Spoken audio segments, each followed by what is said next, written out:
Thank you to all the pledges on Patreon from February 28th, 29th, and March 1st. Hey, yo, Flip. Yo. I'm going to put you on to some fire, man. They got this new beard wash company. They got the lotion and the everything. What's their name? They got a recovery room. What's the name?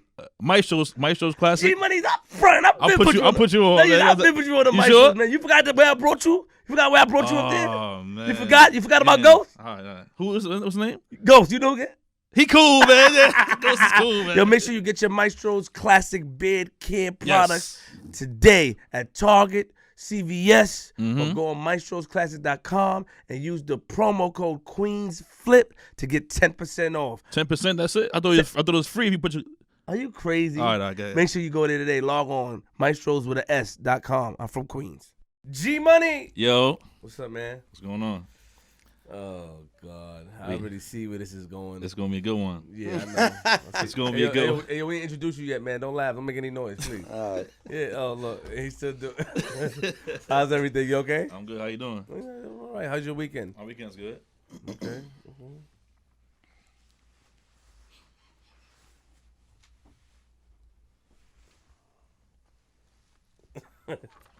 What's up? You all right? Yo, where you got that from? A friend. I don't like. You bought me one? Do you want one? No. Yeah. Listen, man. My man Tiny. Shout out to Tiny one time. Dope, man. Word. Wow, man. Let me show the people. Let's see if we can make sure the camera can catch everything. You know what I mean? So you know your problem. My problem with you is that shit like that. Grade A nigga shit. You come in here with flip the script apparel. I'm not aware, but I don't have one. You even come one with me. You're showing up to the camera. You're standing up. You're modeling. You're cracking jokes with a Philly nigga, looking at himself in the mirror, and you know what I'm saying. You're giving, you dishing out Henny. You know what I mean. You know what I mean. You're giving out all this stuff. You're just doing this just to one get of a kind under my skin. One of a kind too. It's one-on-one right here. It's one-on-one. That's hot. Yeah, thank you. Maybe one day you can have one, you know. Thank you. I appreciate that. But how you doing? You good? Yeah, I'm all right, man. How's everything with, rest in peace, Takeem, man? Yes. How did everything go with that? Shout out to Takeem one time. His mom wanted to do something like she do every year for his passing. You know what I'm saying? It's been about 3-4 years now. So, we had like a little family gathering last night, some music, some food, some drinks, just celebrating his life. Yeah. You know what I'm saying? Shout out my cousin Takeem one time. Shout out to the whole fam. Yeah, salute. It was good. Yeah, rest in peace, man. Appreciate it. Yesterday was crazy, man. Deontay Wilder. You saw that? Yeah. I didn't see it, but I heard. Yeah. He got hit with the Parkinson's. I'm just saying, my man was shaking. How you fall for that? Like when people in the hood, they throw their hands, they doing all that. You fall for somebody doing a shake, like. But I don't think he was all there, man. But shout out to Deontay Wilder, man, the homie. You know what I mean? And congratulations to Tyson Fury. But in other words, G-Money. Yo. Episode 150. Nigga, we made it. We got a special guest. 150, $150. He got his sneakers up. He said he matching. Don't miss it. Oh my God. It's not pink either, he says, you know what I'm saying? Yeah, it's not. Look, it's not pink either. What is that? What type of flavor is that? Salmon.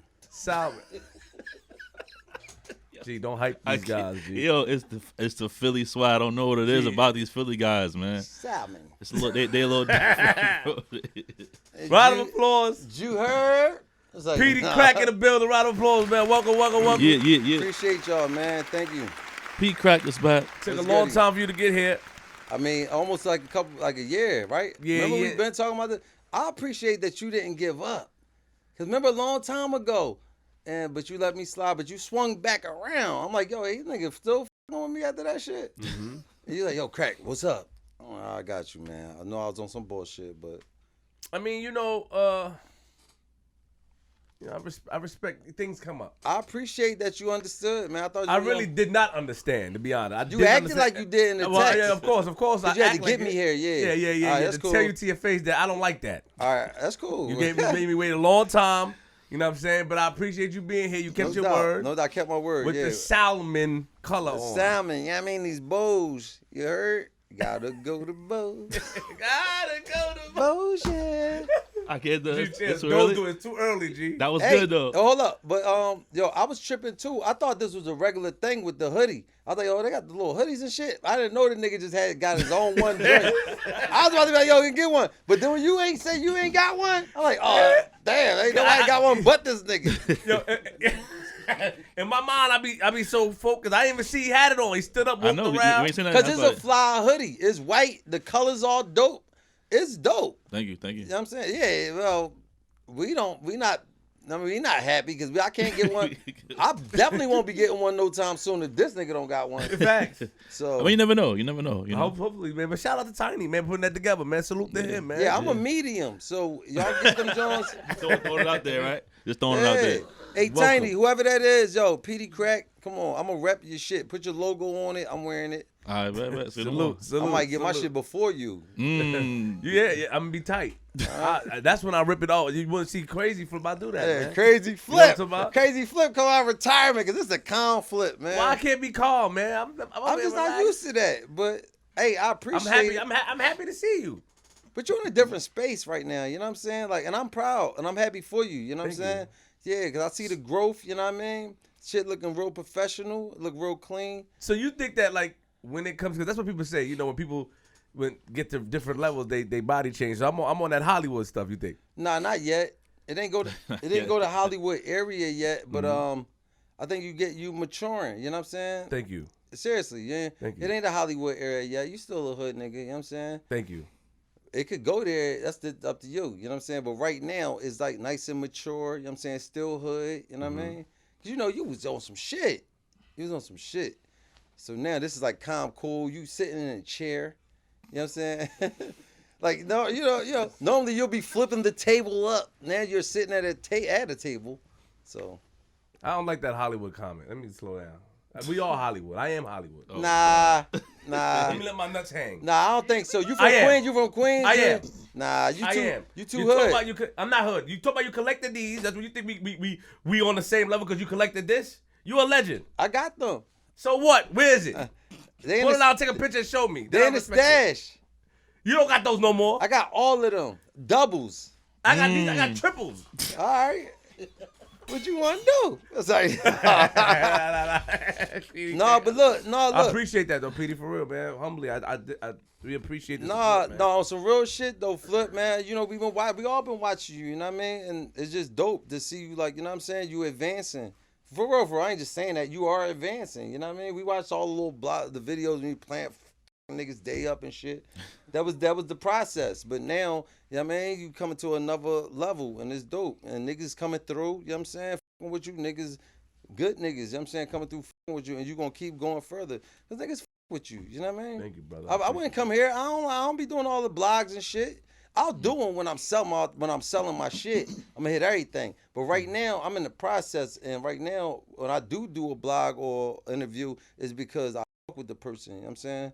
I fuck with you. You know what I mean? Thank you, bro. We No appreciate doubt. that. Thank you. Gotta go to Bows. So Yeah, man. I was feeling these bows, man. You gotta rock the bows, man. I've been wearing bows since I was in high school. You know what I mean? Gotta keep those Jacksons. Not all the time, but I don't know. It just seems something about this little flavor right here. You know what I mean? I was digging. You know So what I mean? so real quick for those who may be a little younger or may have forgot, just give them a rundown who Peedi Crack is, man, real quick. Ah, man. That's a little rough question for me. I mean, I'm an artist that, that came in the game at a great time, you know what I mean? It was really a super duper blessing because I came in the Rockefeller era, you know what I mean? I always wanted to rap, you know what I'm saying? But I didn't think I was going to go straight to that. Like, I've been rhyming. Before I got signed when I was maybe 22 years old. But before that, I was rhyming and just trying to figure it out for since I was 14, 15 years old. So all through my teenage life, I just wanted to be on a radio. You know what I'm saying? Or just nigga hear my record or have a video. But God answered the prayers, you know what I'm saying? When it did happen, it happened in a major way. The process wasn't my process, the work and the struggle was more my own self-struggle like with before. I didn't struggle in the industry. You know what I mean? Once I got signed, it went straight up. Like I got signed straight to Rockefeller, and once Dame took a liking to me, it just went up. Crazy. Like, you know what I'm saying? Yeah, Like yeah. Dame just once he figured out, once he seen it, like he must have saw something, and he's just like, "Yo, I'm shooting his video. Come on, Petey," and it just went up. Like and just and the pens just start falling. Like So who was Peedi Crack before Peedi Crack though? Take us back to, your early Philly days and growing up. Well, I mean, I always rhyme. You know what I mean? I'm from North Philly. I always rap. People don't know this though. They look at state property like they look at us as a whole. They don't understand. I didn't meet them until I got signed. I only knew Freeway before I got signed. You know what I mean? I knew Free since I was about 10 years old. We grew up a block apart from each other. I mean, his grandma, my grandma crib. So that whole process, I was just rhyming, I was just in the hood, just trying to make it happen. But before that, what were you doing though? As a kid, like what were you doing as a kid? What kind of kid were you? I was the only child. I was just a kid. I was a quiet kid. You know what I'm saying? I was a quiet kid. I mean, I was to myself. It wasn't too much going on. You gotta be detailed. Give me Okay, so all right. Let's talk about growing up. Both parents in the household, or yeah, definitely. Both parents in the household. Good kid. Oh, if you want to get in depth, no, I was a problem when I was a kid. Yeah, let's talk about it. I don't want to go that deep. Like, no. Look. Well, what's up? Look at my man. Yo, this nigga's an asshole. Don't do that. All right, check it. Don't do All right, that. so look, I was a problem, man. As when I was young, man, I think from me being the only child, I was just on some bullshit. I think I was curious all the time. You know what I'm saying? So I never listened to nothing my mom said. You know what I'm saying? My dad got frustrated. I got kicked out the crib when I was about 14 years old. And when I got kicked out, I was happy though, because I was like, bet, now I can do whatever I want. And I dropped out of school, said F school. I moved up an area called Frankfurt and ran to a guy named Peanut. He passed away, God rest his soul. That was like my big brother. And once I met him, it was just, that was it, man. He was that nigga out Frankfurt, P. Nilsey.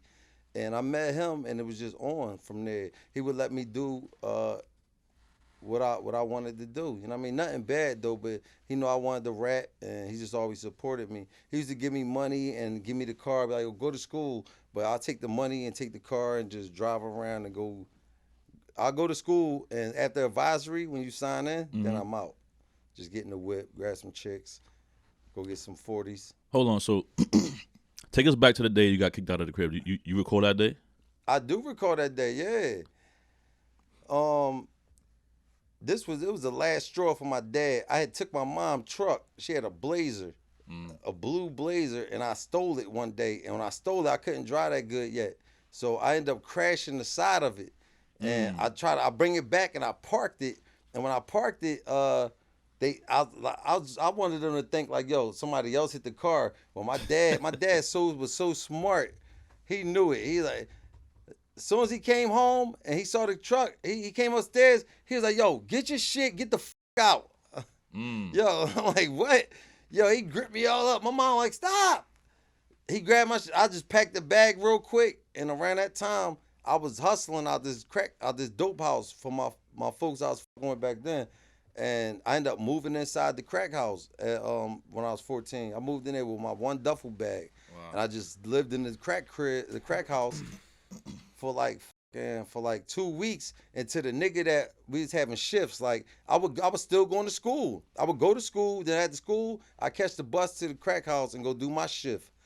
And the nigga that was doing the shift before me, one day when I caught the bus, I'm on my way to the crib. The shit just mad black. The house caught on fire. Like it was all smoked out with my bag and everything. It was just over. Like I'm looking, so the nigga left it was a candle or something. We ain't had electric in that joint. We had candles. The nigga left the candle burning, burnt the whole crack crib down. So the niggas I was hustling for they came and got me, and we drove around looking for the nigga all day. And the nigga who was taking the shift was my man. But the niggas we was hustling for was so vicious, they didn't give a f. They was like, yo, we fucking this nigga up. So I'm like, please, we driving around in the backseat. They looking for him. I'm like, please don't find this nigga. So the whole day, we ain't finding him. I'm like, shh. As soon as they go to drop me off, drop me off down north at my grandma's house, this nigga walking down the street. I'm like, oh my God. And they got out and fucked this nigga up. They got out and beat his ass in the lot, stomped him all out. It was bad. Anyway. Let me ask you a question. What's good? Why did you give trouble to your parents? What did your mother do? What did your father do? What was their occupation? Yo, my mom at the time, was working at some window factory or some shit. My dad worked in they was working at factories and shit. After that, later, my mom ended up being like a registered nurse and all that shit. But at that time, I believe my mom was working at some mirror glass window factory framing shit and all that. And my dad was working at some other factory. They was good parents.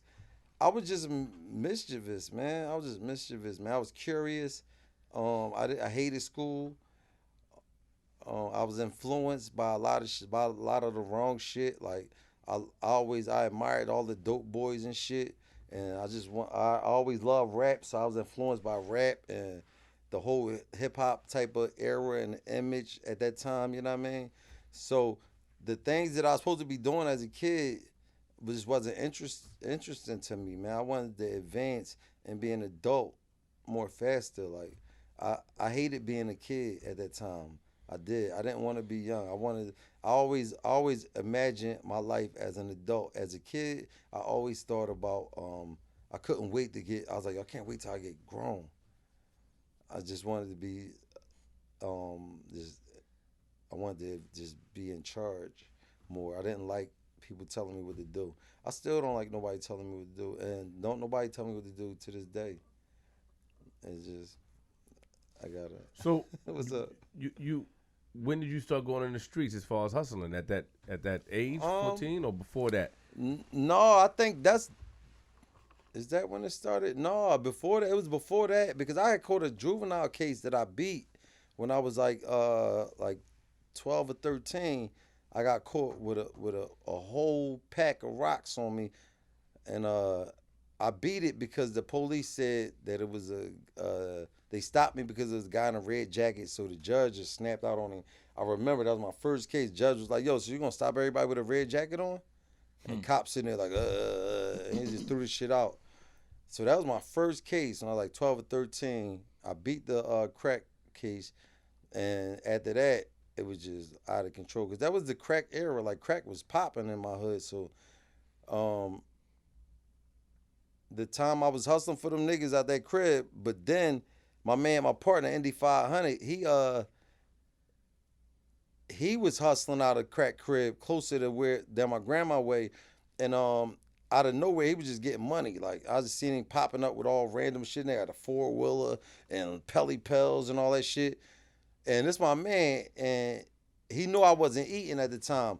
And he seen it, and he's like, yo, hey, Crack. He had an 8-hour shift. And he's like, yo, Crack, yo, come with me, man. And one day I went with him, and he split the shift with me. And he took 4 hours, and I took 4 hours in the crack crib. And we did that for a long time, and I started eating. We was eating together out that joint.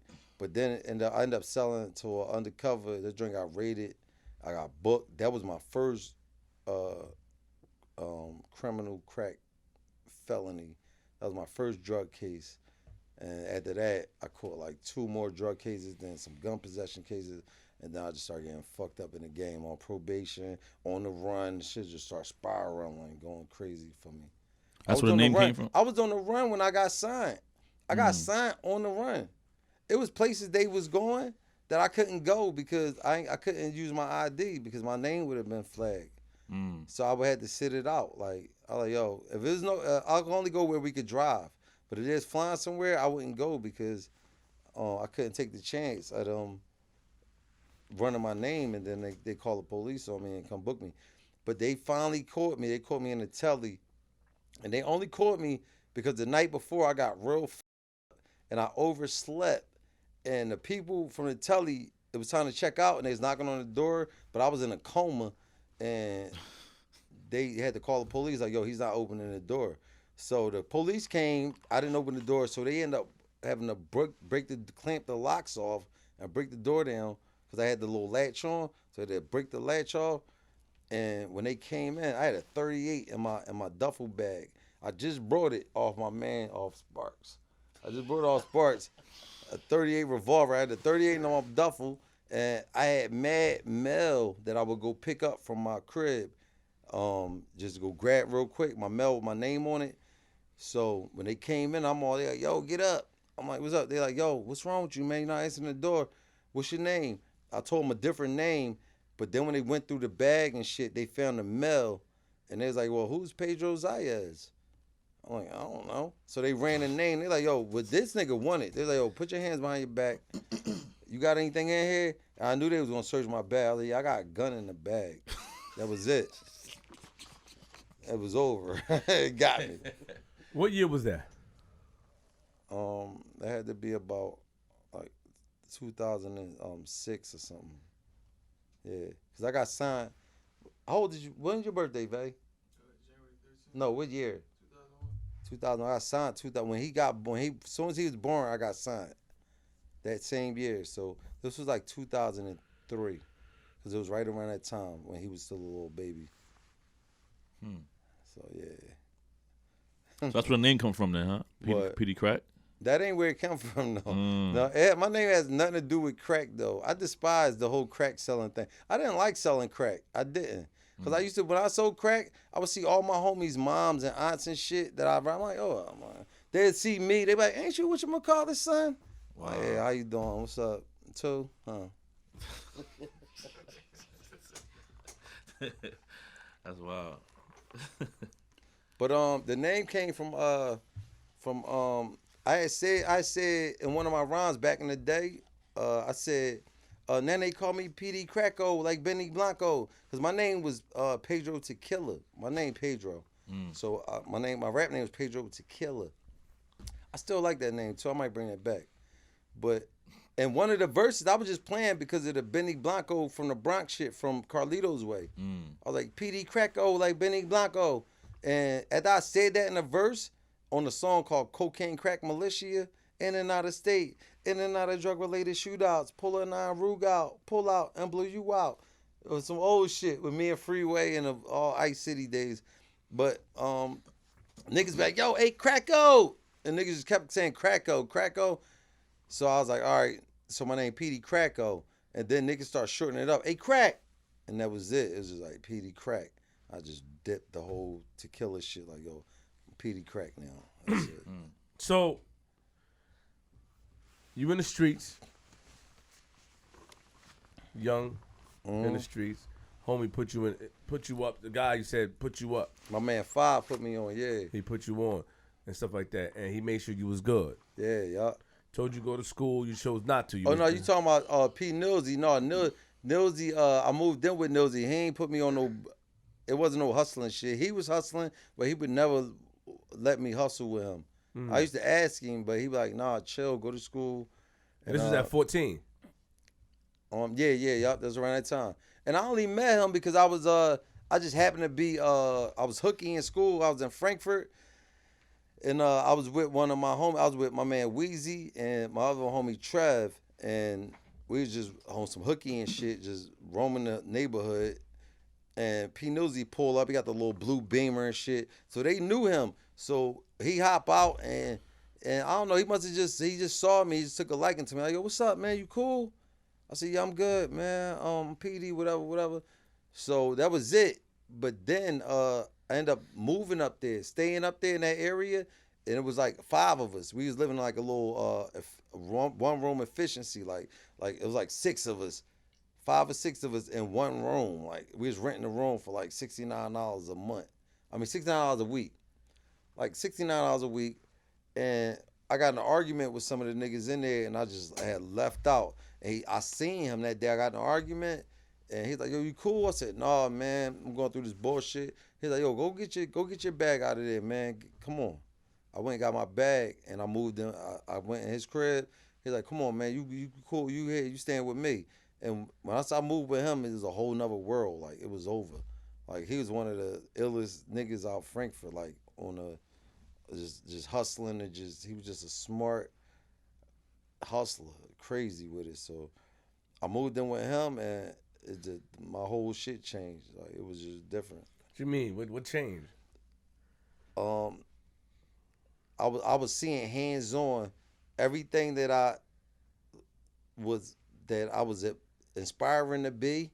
I was watching him do right there in my face. Like all the get money niggas would come over his crib just to gamble in his kitchen. The niggas be shooting dice, spinning, like, it's going crazy. And Nut was just different. Like, that's the first time I drank Alizé, and the first time I drank Moet Champagne, and it was just wild. Like, it was just wild. They got mad gators and shit. This was around that era. Niggas wearing gators and shit. And it was just crazy. Just his lifestyle was crazy. Yeah, niggas had like 5 cars outside. Bitches leaving fucking roses and shit on his step and shit. I'm looking, I'll come out the door, it's flowers and shit. I'm like, what the fuck is this? Bitches adore this nigga. I'm like, yo, this is different. And I don't know. That set the standard for me, for like this life, the value of a person. Like, it was just different. Like, I seen how he moved. Like, he was just an ill nigga. He got my son's name tatted on him before he passed. Vay was little before he passed, but he was like Vay goddad, and he was just I got his name tatted on my head. He's just a certain individual. He was a special individual. You know what I mean? Yeah. How he passed away? He got murdered. He got killed. Yeah, Nut got killed. He got killed when I was locked up. I was booked, and I called home, and I asked my mom. My mom was like, yo, I want to tell you something, man, but I don't know how to tell you. I'm like, what is it? And I only got like 3 minutes on the phone, and she took like 2 minutes. She's like, I'm like, man, the phone about to cut off. What the f-? She's like, yo, somebody killed Peanut, man. And that was crazy for me. They killed him outside, like, or they killed him? Like, they killed him outside, yeah. It was some weird shit happened at a house or some shit, but yeah. But that was crazy for me though. That was crazy. Yeah. Cause he was big to me. No way, he was so ill. But I'm glad he was around to see me do good. Cause he was there before anything. You know what I'm saying? You know, I know him since I was a kid, a little baby. But he had went away for like 10 years or some shit. Got caught with a brick in a cab. And he did all his Fed time. And then he came home. When he came home, I was on. I was signed to Rockefeller and all that. And I was just so happy just to be able to do something for him now. And he never would want nothing from me. The only thing he ever took from me, he let me buy him a jacket. Like, I brought him a Pelly one day. We was in the store. I was like, yo, you like that joint? He's like, yeah. I said, yo, you get it? He's like, I don't care. I'm like, yo, get it. And I got a different color, and we both had like little matching Pellys and shit. But I was happy I was able to do something for him, because he did mad shit for me. But the ill part, I remember that how everybody took to him. Like, when I would bring him like around like Beans and everybody, automatically they would be engaging in conversation forever. Like, him and Beans would talk all the time, like for a long time. Like, we'll be in the studio recording, him and Beans would be on the side talking. And then one time I brought him to Baseline Studio, and Jay was in there, Hove was in there, and I introduced him to Hove real quick, like yo, it's my brother Peanut. And I walked away, and I would go to record. When I came back, them niggas was sitting, they was playing chess for like an hour, him and Jay, talking. Cause Nut was so ill of his personality, and his character was just so ill. He's just an intriguing person. People meet him like mad people from the rip. They still ask me about it. They're like, yo, where your brother at, man? I'm like, yo, he passed. But niggas still miss Nut, you know what I mean? So now you in the street, you with Nut, you know what I mean? Are you still keeping in contact with your parents, or you went like rogue? My mom, but my dad totally just discarded me. After that. Yeah. My dad discarded me. Even when I got signed and I was on, my dad still, I was mature enough at the time that I was over the whole shit, and I would go just check on him because he older, and I'll see him and shit, and I'm like, yo, what's up, Dad? Like, what's up? He wouldn't let me in the house and shit. He'd talk to me through the door. I'm like, yo, Dad, what's up? He like, yo, what's up? I'm like, yo, I'm doing this, I'm doing that. He's like, what you doing with yourself? I said, I'm working on an album and shit. He's like, yo, why don't you get a real job, man? I'm like, what? I'm on TV, nigga. What you talking about? Where do you think that came from with your dad?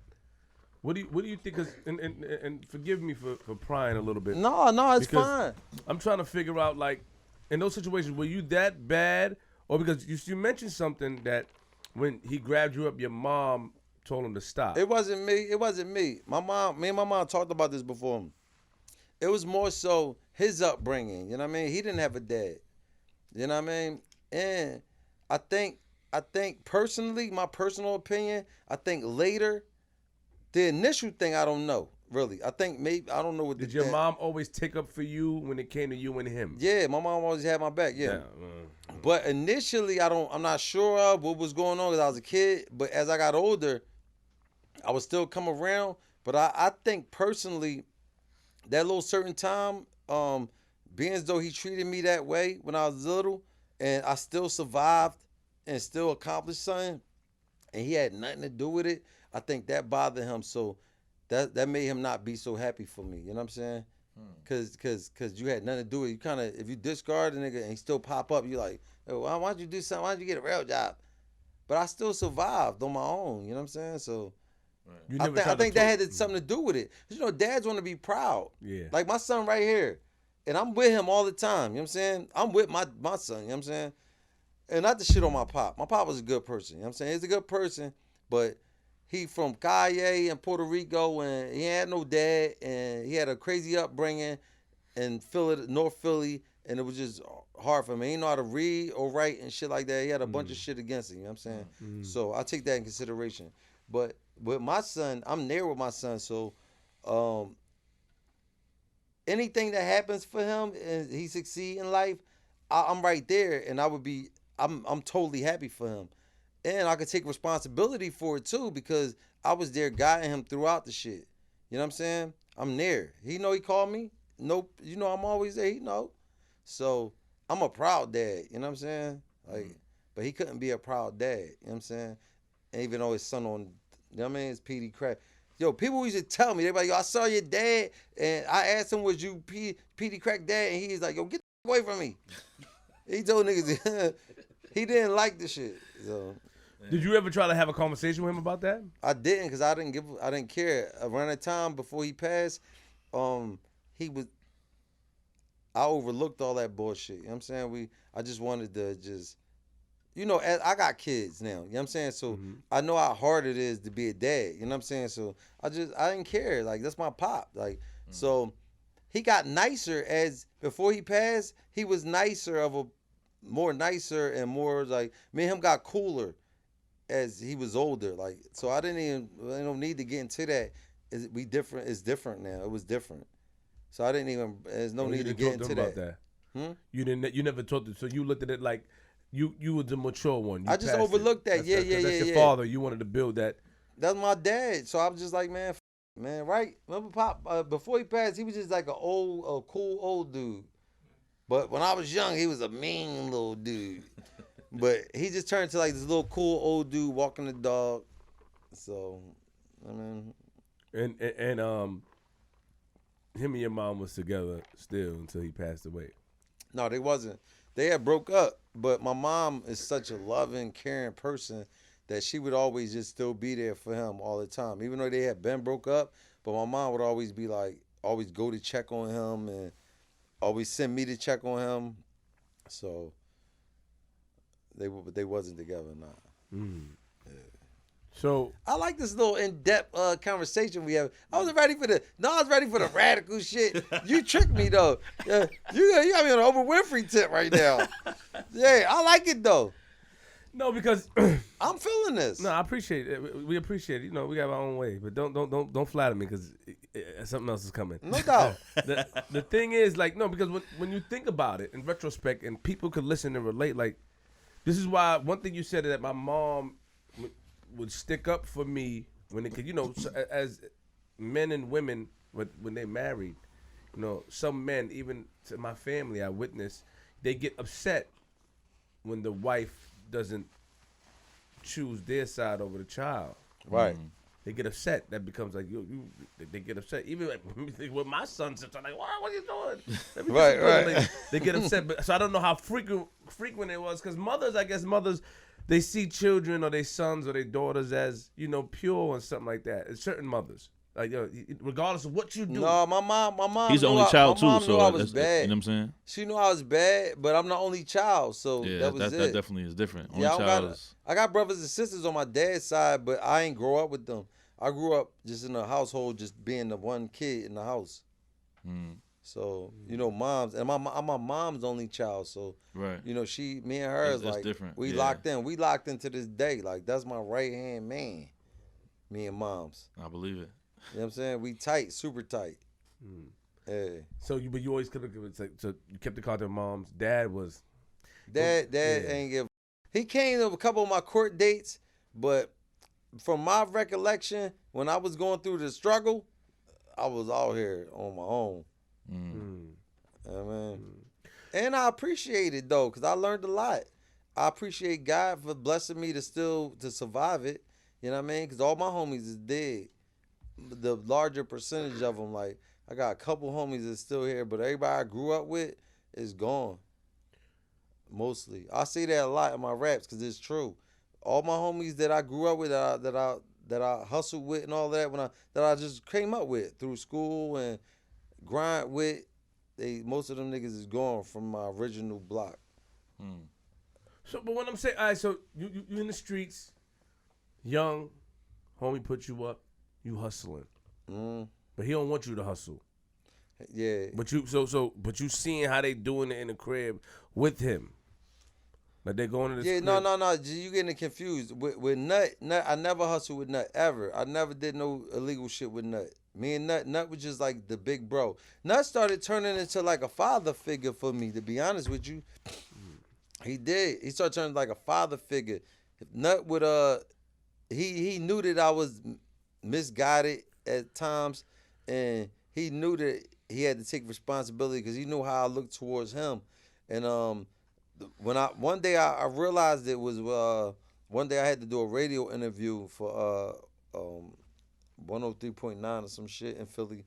And anyway, I was high as shit from the night before, and I was sleeping in the car, and he came and got me and made sure I got there, but I wouldn't wake up. And when I woke up, I was acting all goofy, I guess, and he just snapped on me real hard. He's like, "Yo, get the out the car." And I'm looking at him like, "Who the is you talking to?" And then I thought about it. It was because he was frustrated because he felt he'd been taking so much responsibility. You know what I'm saying? And that was his little outburst right there. That was the first time he talked to me like that.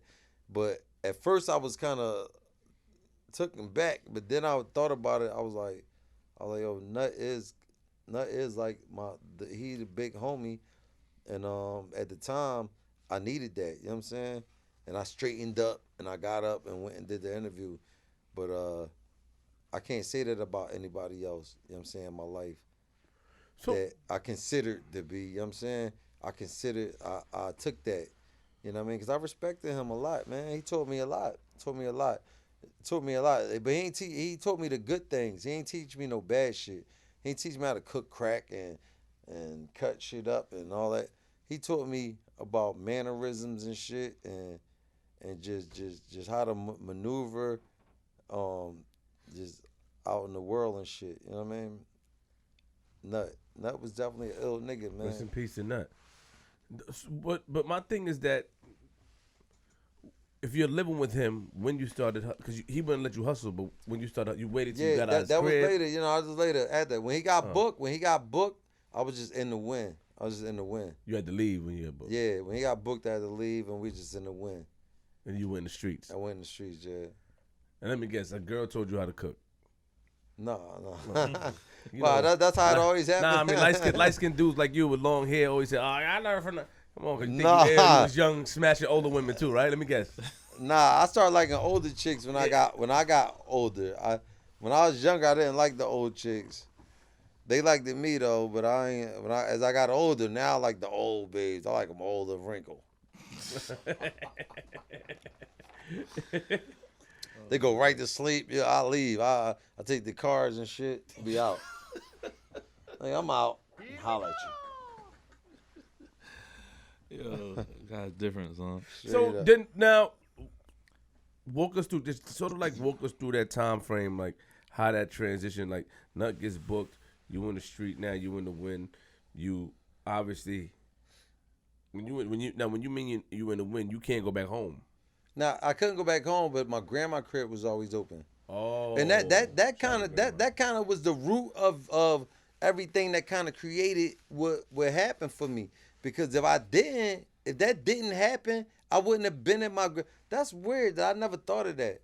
That if I didn't get kicked out, I wouldn't have never moved with grandma, right? And if I didn't move with grandma, I wouldn't have been at North Philly, and me and Free, we wouldn't have never started the group, and I wouldn't have been hustling on 7th Street. Because I wouldn't have been there. I would have been in South Philly. I wouldn't have been in North Philly. So that kind of started it. Once I had to move my grandma, I was back down 7th Street, back in the dope house. Me and Freeway, we was going to Kensington High School together, and my partner Indy 500, and his little brother Heem, God rest his soul, Lil Heemy, and we all had a group called Ice City, and we just started getting into it. So the niggas that we was hustling for saw it. They was like, yo, y'all niggas will rap. So they started putting us in the studio. And we just started getting into it and start buzzing in the neighborhood. And then Freeway met Beans. And when he met Beans, I was locked up. So while I'm locked up, I'm telling niggas that I'm in a group and my partner Freeway and all this and that. And they like, yo, your man out there, he on 1-900 Hustler with Beans and he signed to Rockefeller. So I'm like, bet. All right, that's my man. We coming home. So once I came home, shit just happened. It didn't happen that way. Right. But we end up on the same squad. So let's go back a little bit now. Like, when was your first memories of you even like listening to hip hop or being like inspired to be in the hip hop game, or you know what I'm saying? Like, what was your earliest memories of hip hop? We had Tone. We just had Tone Trump up here the other day, and he was talking about how like his first. Yeah, shout out Tone Trump, man. I love Trump, man. He real positive dude, man. Yeah. So Muslim rock, you know what I mean? So he was talking about his first memories of hip hop was in Philly, and he kind of was engaged to like major figures and people like that. Like, how did you get started in hip hop? Yeah, well, my shit started a little way more back. I've been a hip hop fanatic since the old Crush Groove days. You know what I mean? Okay. I go way back, like, you know what I mean, like way back. I go back to the shit, man. I go back to the Run DMC days. Okay. I was around that time, around when I was like I don't realize it. I realize it now, but I grew up when hip hop was born. Like I came in the earth right at the right time, because when hip hop was being formulated, I was being nurtured and being grown into like as a child. Like, I can remember when I was about maybe like 7 or 8 years old, my mom knew that I was taking a liking to rap music. And the reason why I was loving rap music, because my uncle, he would always play rap music in the house, and I would just learn the records, because I had to sleep with my grandma, and I would learn the records because I would hear him next door, and I just hear him. So my mom seen that I was loving hip hop, and she brought me a radio, like a 1 cassette deck. So I had the 1 cassette deck now, and at first I was recording every weekend. Everybody always had the little hip hop shows on Saturday night. Of course. They play all rap music. So I would put my tape on record and then press the pause button. You know what I mean? Just wait for my favorite song. And then Chuck D come on radio. Suckers never play me. And I was like, oh shit. And hit the pause button. You know what I mean? So I was making my own little mixtapes and shit. But then my uncle used to start loaning me tapes. And then that's when LL and all that. This was right at the time, at the peak of the shit, when shit was cracking, like when it first started cracking. So I would borrow the Stetsasonic tape and the LL tape and the Slick Rick tapes and all of that. Look at your man. Get out of here, bro. And I was just introduced to, that's when I was introduced to hip hop. So. When did you start like writing music and doing music though? Like what age did you start? Hey, you know what's funny? You know what made me start writing music? Look, before I started writing, I was scared to write. I didn't know if I could do it. I know I wanted to do it, but I wasn't sure. I'm like, yo, can I do this shit? Cause this shit like is real technical to me. Like, but around that time, like this is when niggas was real MCs. Like, right. This wasn't like yeah, my bitches in my bag. It's up and me that. Not bullshit. It was like let it roll, get bold. I just can't hold back or fold because I'm the man with soul in control and effects. So what the heck? Rock discotheque. I'm like, God damn, this nigga smoking this shit. So I was Rakim, right? that was Big Daddy Kane. Big Daddy Kane. Gotcha. But around that time, I had a homie that was from out of town, and he spit this one rhyme to me. I swear to God, this how it started. This really, all right. So before that though, it was a group called Tough Crew in my hood, right? And them niggas inspired me crazy, right? Cause they was from my hood, so I would see them, like I would hear them on the radio, but I would actually, it's a difference, like. Cause before that, like Big Daddy Kane and Rakim, I would see them, but it wasn't realistic to me because they didn't even seem like real people to me. They seemed like Superman and Spider-Man and shit like that. Like it wasn't real to me. Yeah. But I would see these niggas in my hood, like niggas drive by little Suzuki sidekicks and shit. I'm like, oh shit, that go Ice Dog, that go Too Tough. So, but my homie had came from like Texas or something, and he started spitting this rhyme, and he's like, I grew up small time, dope game, cocaine, selling rocks on the block. I'm never broke, man. I'm like, what is this shit? So he spit all the time. I learned it. I didn't know that was Scarface. I didn't know this was the Ghetto Boys. I'm like, yo, wow. I didn't know. So I learned the rhyme, and then I just went around. I was singing it. Like, so I went around some niggas. I grew up small time, dope game, cocaine. So one of the niggas was like, yo, hold up. That sound like Scarface.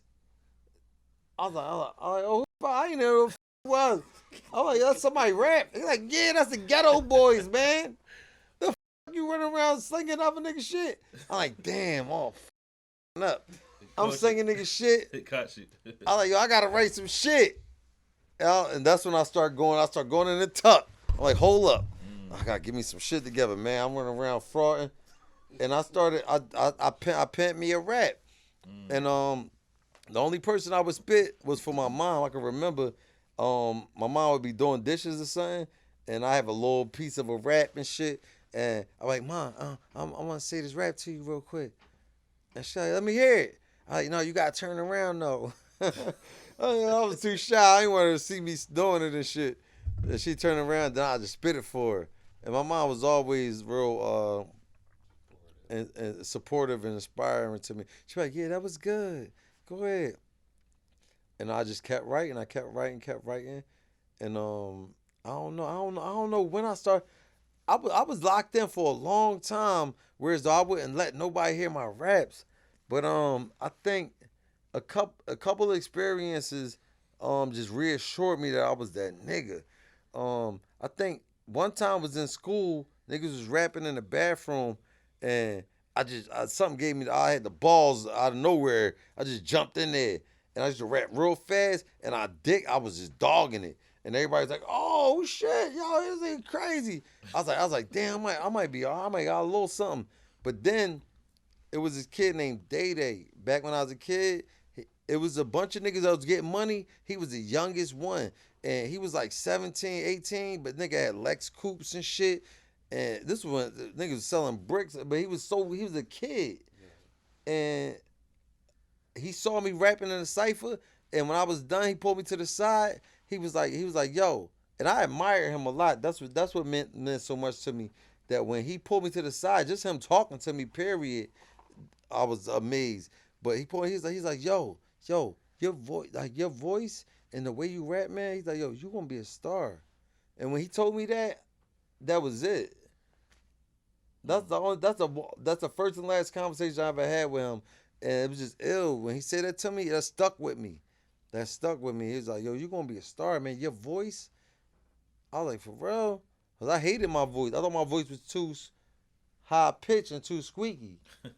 Because I grew up around the rappers that were all based out radio. You know what I mean? Suckers never play me. I'm here, I come, ring. You know that name ring like now? Like, hold up, my shit might be, niggas gonna try to stun on me. But he's like, yo, your voice and shit, you gonna be a star, man. I was like, damn, if he said it, because he was just an ill nigga to me. So I don't know, it kind of stuck with me. And then I start going around, and as I do cypher. At the cypher, I was doing cypher, and I was just smoking, nigga. I'm just smoking shit, just smoking them. Everywhere I go, I'm like, yo, this can't be by chance. I'm smoking too many niggas right now.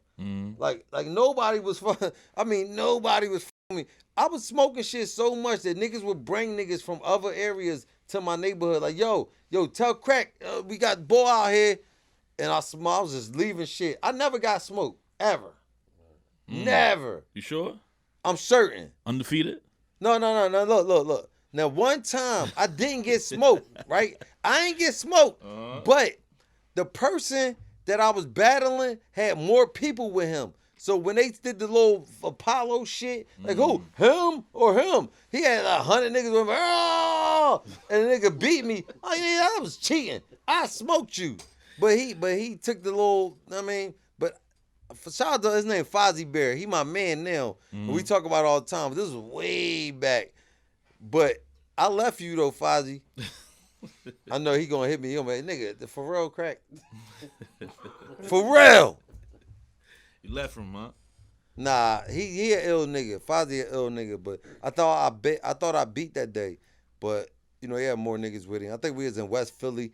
And he just OD'd. They OD'd. They're like, ah. Yeah. And it was over. But that's the only time I came close to like something being defeated. But other than that, I just believe in niggas. And can't nobody, if anybody think they smoked me ever, please DM me, post it, say something about it. Leave a comment on the YouTube page. We're gonna check it. You didn't, because you can't fuck with the crack. You know, none of y'all can fuck with the crack, ever will. All right. So who else was in your opinion was lit back then, like that you admired from Philly, that was dope, like yourself at that time? What time you talking about? At that time when you were doing the ciphers and you was smoking everybody and you were coming up, like who else did you admire too that you felt was on your level or close to your level? Because you said you was smoking everybody. So what you mean? Actually, known artists or just niggas that ran away? Ran away? No, nobody ran away. Nobody. Everybody was trash to me. Everybody was trash. Stop it, man. I'm dead. I try to let you talk. You talking to me like stop. No. Everybody was not trash. You think I'm making this shit up? Hey, I ain't lying. You was the nicest in Philly at the time. Stop, man. Hey, Philadelphia, y'all gonna see this shit. Tell this something. Hey, yo. I don't like that. I don't like that. Come on. Nice. You're nice, but you can't say you was nice and give other people credit. No, nobody. Not that time. Freeway? Listen, man.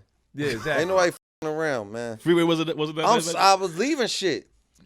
I was relentlessly nasty. Relentlessly. Bro, I don't know what you want to do, man. Fuck you, that have a change of opinion. Shit ain't gonna switch up. You got the game fucked up. Let's go, Petey. Too many people in Philly, so you think trash. Let's go, Pete. Talk to him. You sure though? There's a lot of people in Philly, man. It's a lot of them. Coming up the time you was coming up, bro. No. So Freeway ain't get nice later on? No. You talking about the time when I was coming up. Now, I give props to niggas as I got up. There's certain niggas that I liked at the time. E-Ness, ill. Ill. Okay. You talking about in that earlier stage. Okay. Nobody's fucking around. That was high school days and all that. Nobody was out. Okay. I see what you're saying. All right. I don't know. Now I ain't gonna disrespect none of the OGs. That ain't what we talking about. Nah. We talking about Around about, I'm leaving shit. But if you talking about niggas that we came up with, I give respect and props to a lot of niggas. F.D.S. always was one of my favorites. I ain't gonna lie, always one of my favorites. Still to this day, it's just a certain his approach and his delivery is always I'm a fan of. You know what I mean? The cadence. You know what I'm saying? I always just love. He know how to make it move. Like how big.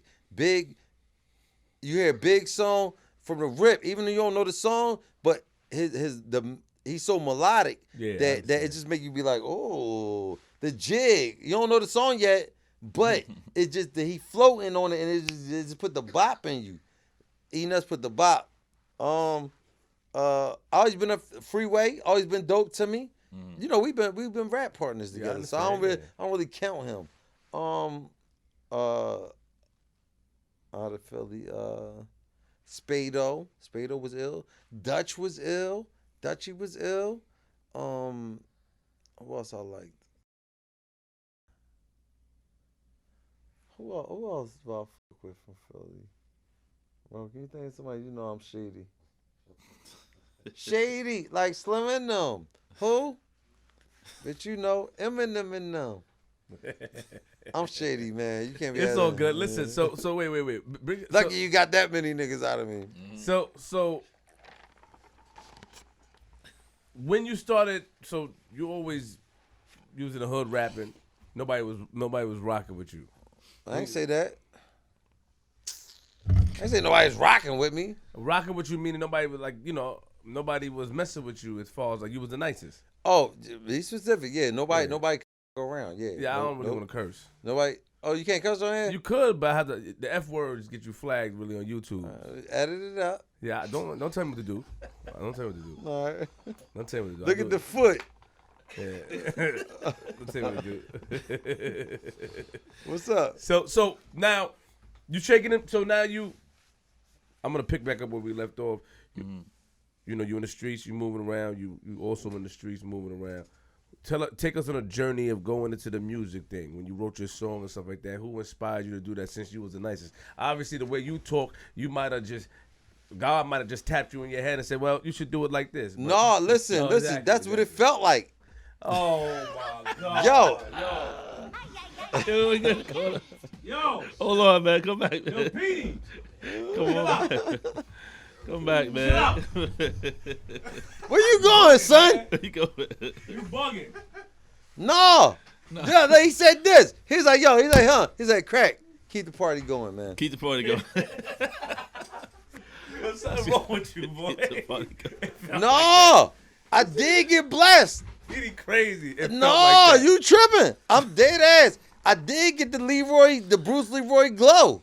He got the glow. Yo, I'm telling you. Out of nowhere, I just was on fire. Hey, Faye, tell us, boy, man. No. So now, but bring us to your music journey. First song you put together. I thought we just went through the music journey. No, I thought that was the like he asked you when you fell in love with rap. All right, so be specific, though. So bring us, meaning that your Freeway lived around where? How did you like that whole All right, so transition? All right, so listen. All right, so I grew up on Marshall and Montgomery, on Marshall Street, right? Roughly Marshall and Montgomery. My partner Indy 500, which is Freeway's cousin, I met him first. So he was a block apart on Marshall Street. So we met each other back when we was like literally like 8, 9 years old. Me and five, right? Mm-hmm. So we just became best friends. And when I used to do little raps, I would do like the MC of my people call me Milk. When I'm busting up a party, I feel no guilt. He would do the beat for me.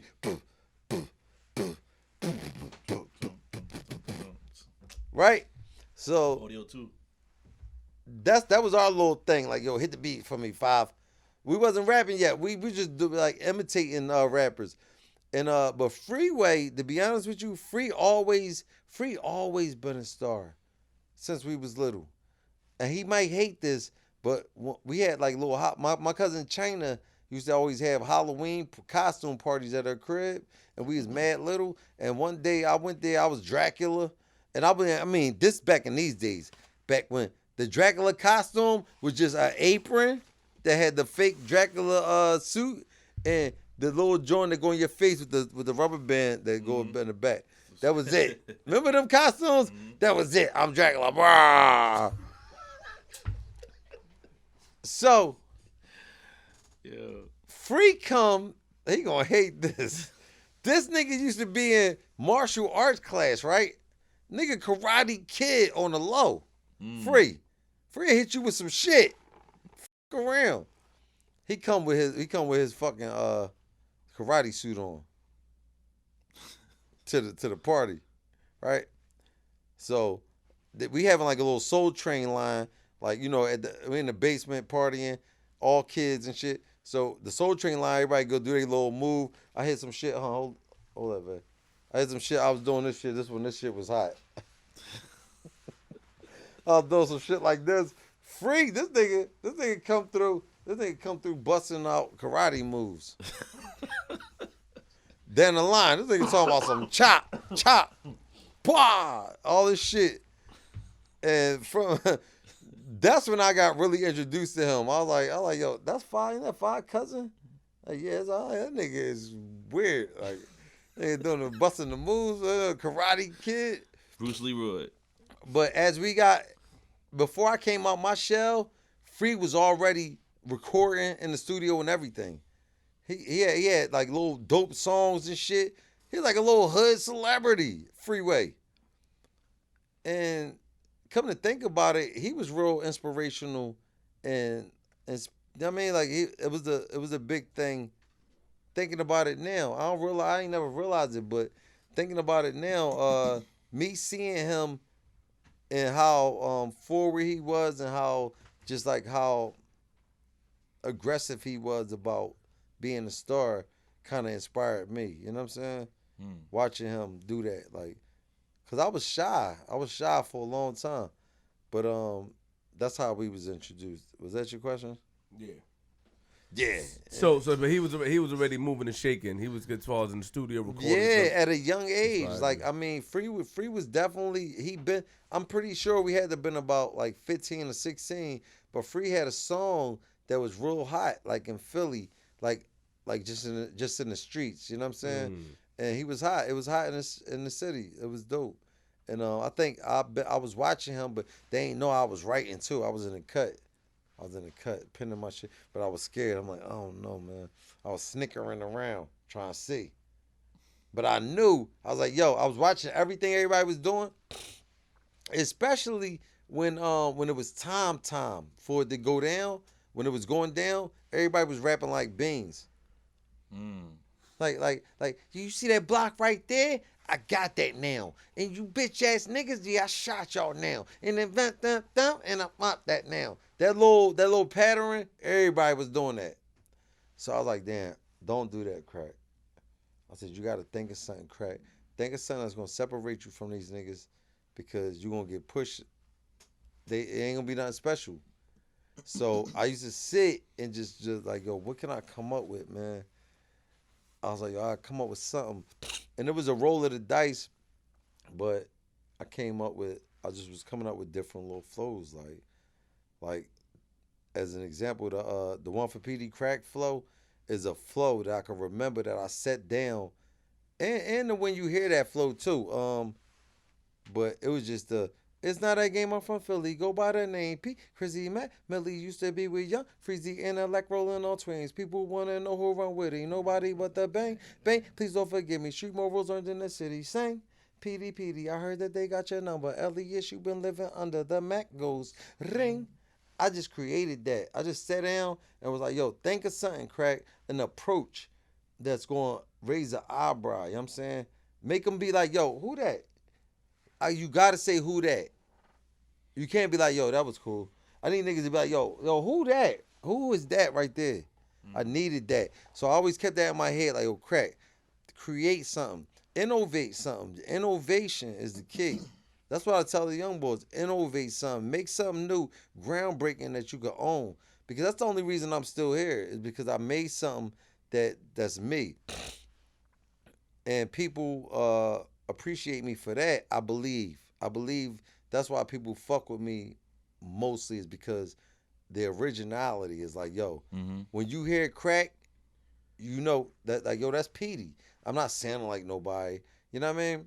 So I just tell the young niggas, like, yo, create something. Cause it'll stick with you, and it's beneficial because it's been years now. It's been over 15 years, and niggas always call me, yo, Crack. Can you come? I need you to come host my party. I need a performance. Can I get a verse? And I believe it's because of the innovation and the originality. You know what I'm saying? Just being original. You know what I mean? So that flow started with that record right there, or you had it before that? Before that record came out? See, now it's not a such thing as such a one flow because I probably used that just once. Right. That particular approach, because it always go down different ways. Like just like how that came on, it'll be something like you know that name ring like ring ring. Man, your main thing on my ding ding.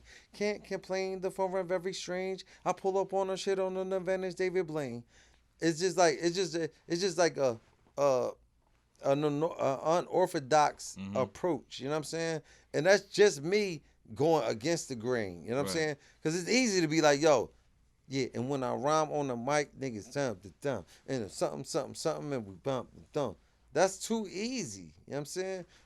I listen to a beat and I just try to find the area. Like, yo, find another area, Crack, that you know they not gonna go to. You know what I'm saying?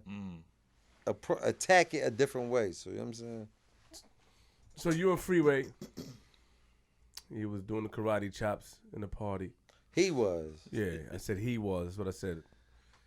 And you know, you said he was weird, but you guys came together. And Freeway had a record in the streets, the underground record. That was nice at the time. You got a good memory, man. Yeah, I do. But when did you write your first song? So what was the name of the group you came up with? It was Ice City. I ain't come up with it. My man Scarfo, he changed his name so many times, but the most memorable name I could think of is Scarfo. Okay. He thought of Ice City. Okay, so he was my man, and I brought him to the squad, and then we just made a whole clique. It was me, him, Indy 500, which is Freeway cousin, and Free. Okay. And a bunch of other niggas. My man Bam and Wale. When I say, yeah, Wale, get him, mujeres, she said Wale was in there. And shout out to Uncle O. He the one who really funded everything and put us all together. I think he really helped plant the seed, you know what I mean?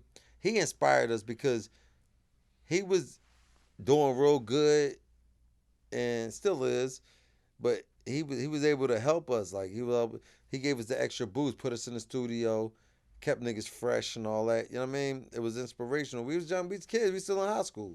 Got you. Niggas 17, 18, you know what I mean? So yeah, in the group, do you remember the first song you recorded?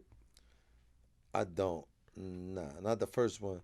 But the Cocaine Crack Militia one is a memorable one. Okay. That's the one where I got my name from. And you dropped the tequila. Right, yeah. Yeah, about time. But we're going to bring it back, though. So, all right, my main thing is that you're part of this group. What happens next, though? I don't know. No, I'm sorry, man. It's all right. No.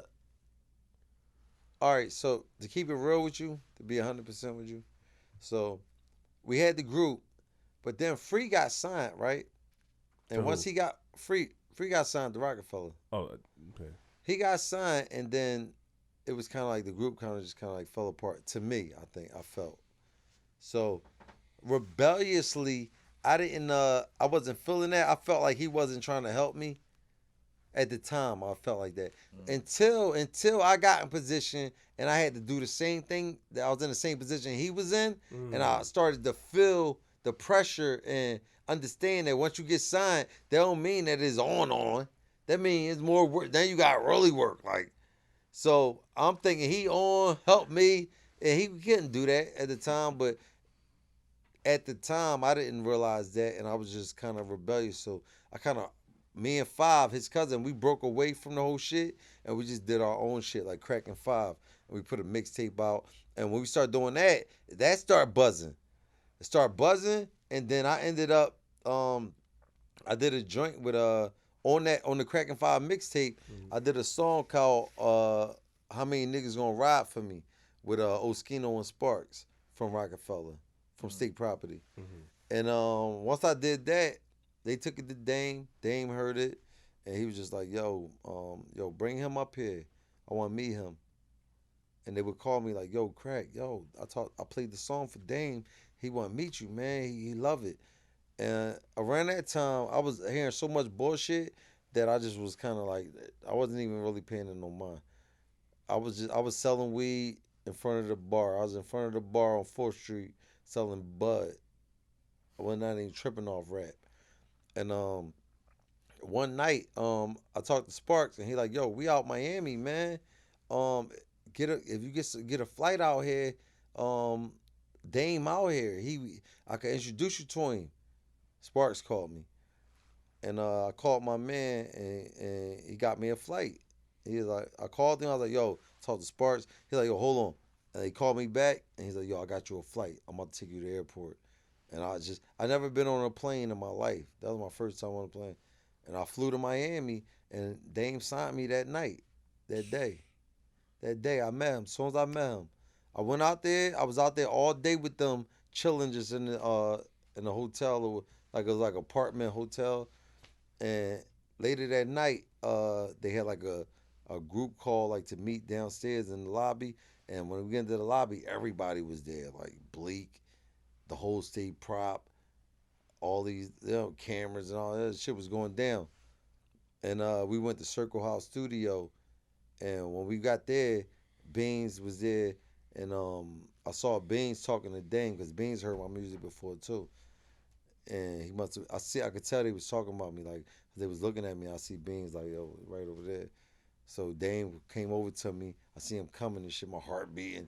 I'm like, "Oh shit." I know this nigga coming. He like, "Yo, let me holler at you real quick, man." And we walk out in the hallway and shit. And I go in the hallway. He like, "Yo, you Peedi Crakk?" I said, "Yeah." He said, "Yo, that's you on that record? On that song with them?" I said, "Yeah." He said, "That's you?" I said, "Yeah, that's me." He's like, "Yo, I want to sign you, man." He's like, "How you feel about that?" I'm like, "What do you?" I was like, that's like a trick question or something. I'm with it. Like, let's go. He's like, "All right, bet. Take my number down, man. I'm gonna send you a contract." And he just walked away from me. And he just left me. I'm just standing in the hallway. So I go and I run in the bathroom. I call my aunt. My aunt, the chick my aunt Net, she been riding with me throughout all the years. Like, this riding this shit out. Like, "Go ahead, Pete. You gonna do it? Do this." She go ahead. "What you need, some sneaks?" All through my whole shit. "Come on, I'm gonna drive you to your you about to perform." So I called. I said, "I say, Net, yo, I just talked to Dame. I'm in Miami." She's like, "No, you not." I said, "I'm in Miami right now. I swear to God, I just flew here last night." She's like, "Stop lying." I said, "Yo, I just met Dame Dash. He just said he signed me to Rockefeller." She's like, "Stop lying." I said, "I swear to God. I swear to God." And that was it. Wow. That was it. I stayed out Miami for like a week. And you was on the run still? I was on the run, yup. Yeah, of course you was. But I stayed out Miami. I stayed out Miami for like a week. And then when I went home, Dame was like, before I left him, he's like, "Yo, he's like, you got a lawyer?" I said, "No." He said, "Get a lawyer." So the niggas I was with, shout out to Anthony and Louis Farlow, not the niggas I was with. Salute. My folks, Yeah. they was the big part of the shit. Lou and Ant was the shit. Still is the shit. And they got me a lawyer, got me Bernie Resnick. Okay. And I gave Bern the information. He called the label, and one day he just called me. He's like, "Yo, where you at?" I said, I'm at my grandma crib. I'm chilling." He said, "Yo, you sitting up or you standing?" I said, I'm sitting down." He said, yo, no, he said, I said, I'm standing. He said, I think you need to sit down. But I still was standing. I said, yeah, I'm sitting down. He's like, yo, I just got the contract. I got the check and everything. I need you to come sign the shit. And that was it. How much was the check? The whole contract was $600,000, right, for the whole album. They gave me 10% advance, which is 60 racks, which was pretty good, especially because I never had that much money at the time at once. Like that was crazy. So that was just. And what crazy. you did with it? I brought all everybody that I love, whatever they had wanted. My mom, my aunt, my grandma, and I spent like 10 racks on them from the rip. And then the rest, I left it in my manager account because he had so much bread already. And I knew to let him manage it for me, and he would give me bread as it comes. Because I knew if I took all the money out, what the f*** am I walk around with 50 racks? What you mean your manager? What made you trust his manager? Because he had cribs that was worth like $1 million already. Makes sense. So what's $50,000 to him? Nothing. So you signed, still on the run, Yeah. and then when did things start to pick up? I think Because I mean to cut you off. So you knew Sparks, but you didn't know. Did you know about the? Did you know about who did you know from State Property before getting with State Property? only Freeway. Only Freeway. Oh well, hold up. All right, so look. Before I got with them, we had like a little cipher one day, right? And it was Sparks and Oscino and Sparks did, right? So Sparks didn't like me at first at all. But Sparks is weird. Real Sparks. But we end up being like this, me and him. We end up being tight. But initially, he's so like touchy about people. You know what I mean? Cause he either love you. If he don't love you, he don't fuck with you. Like ain't no just cool with you shit with him. You know what I mean? Like he one of them niggas. And he'll say it to you to your face. He one of them niggas. But Oscino, we had a rap battle. We all was like ciphering together, not a battle, but a cipher. So we had a cipher, and liked my shit. So one day I saw him on South Street, and he's like, "Oh shit, yo, you boy from the when we was rapping." He said, "Yo, give me your number, man."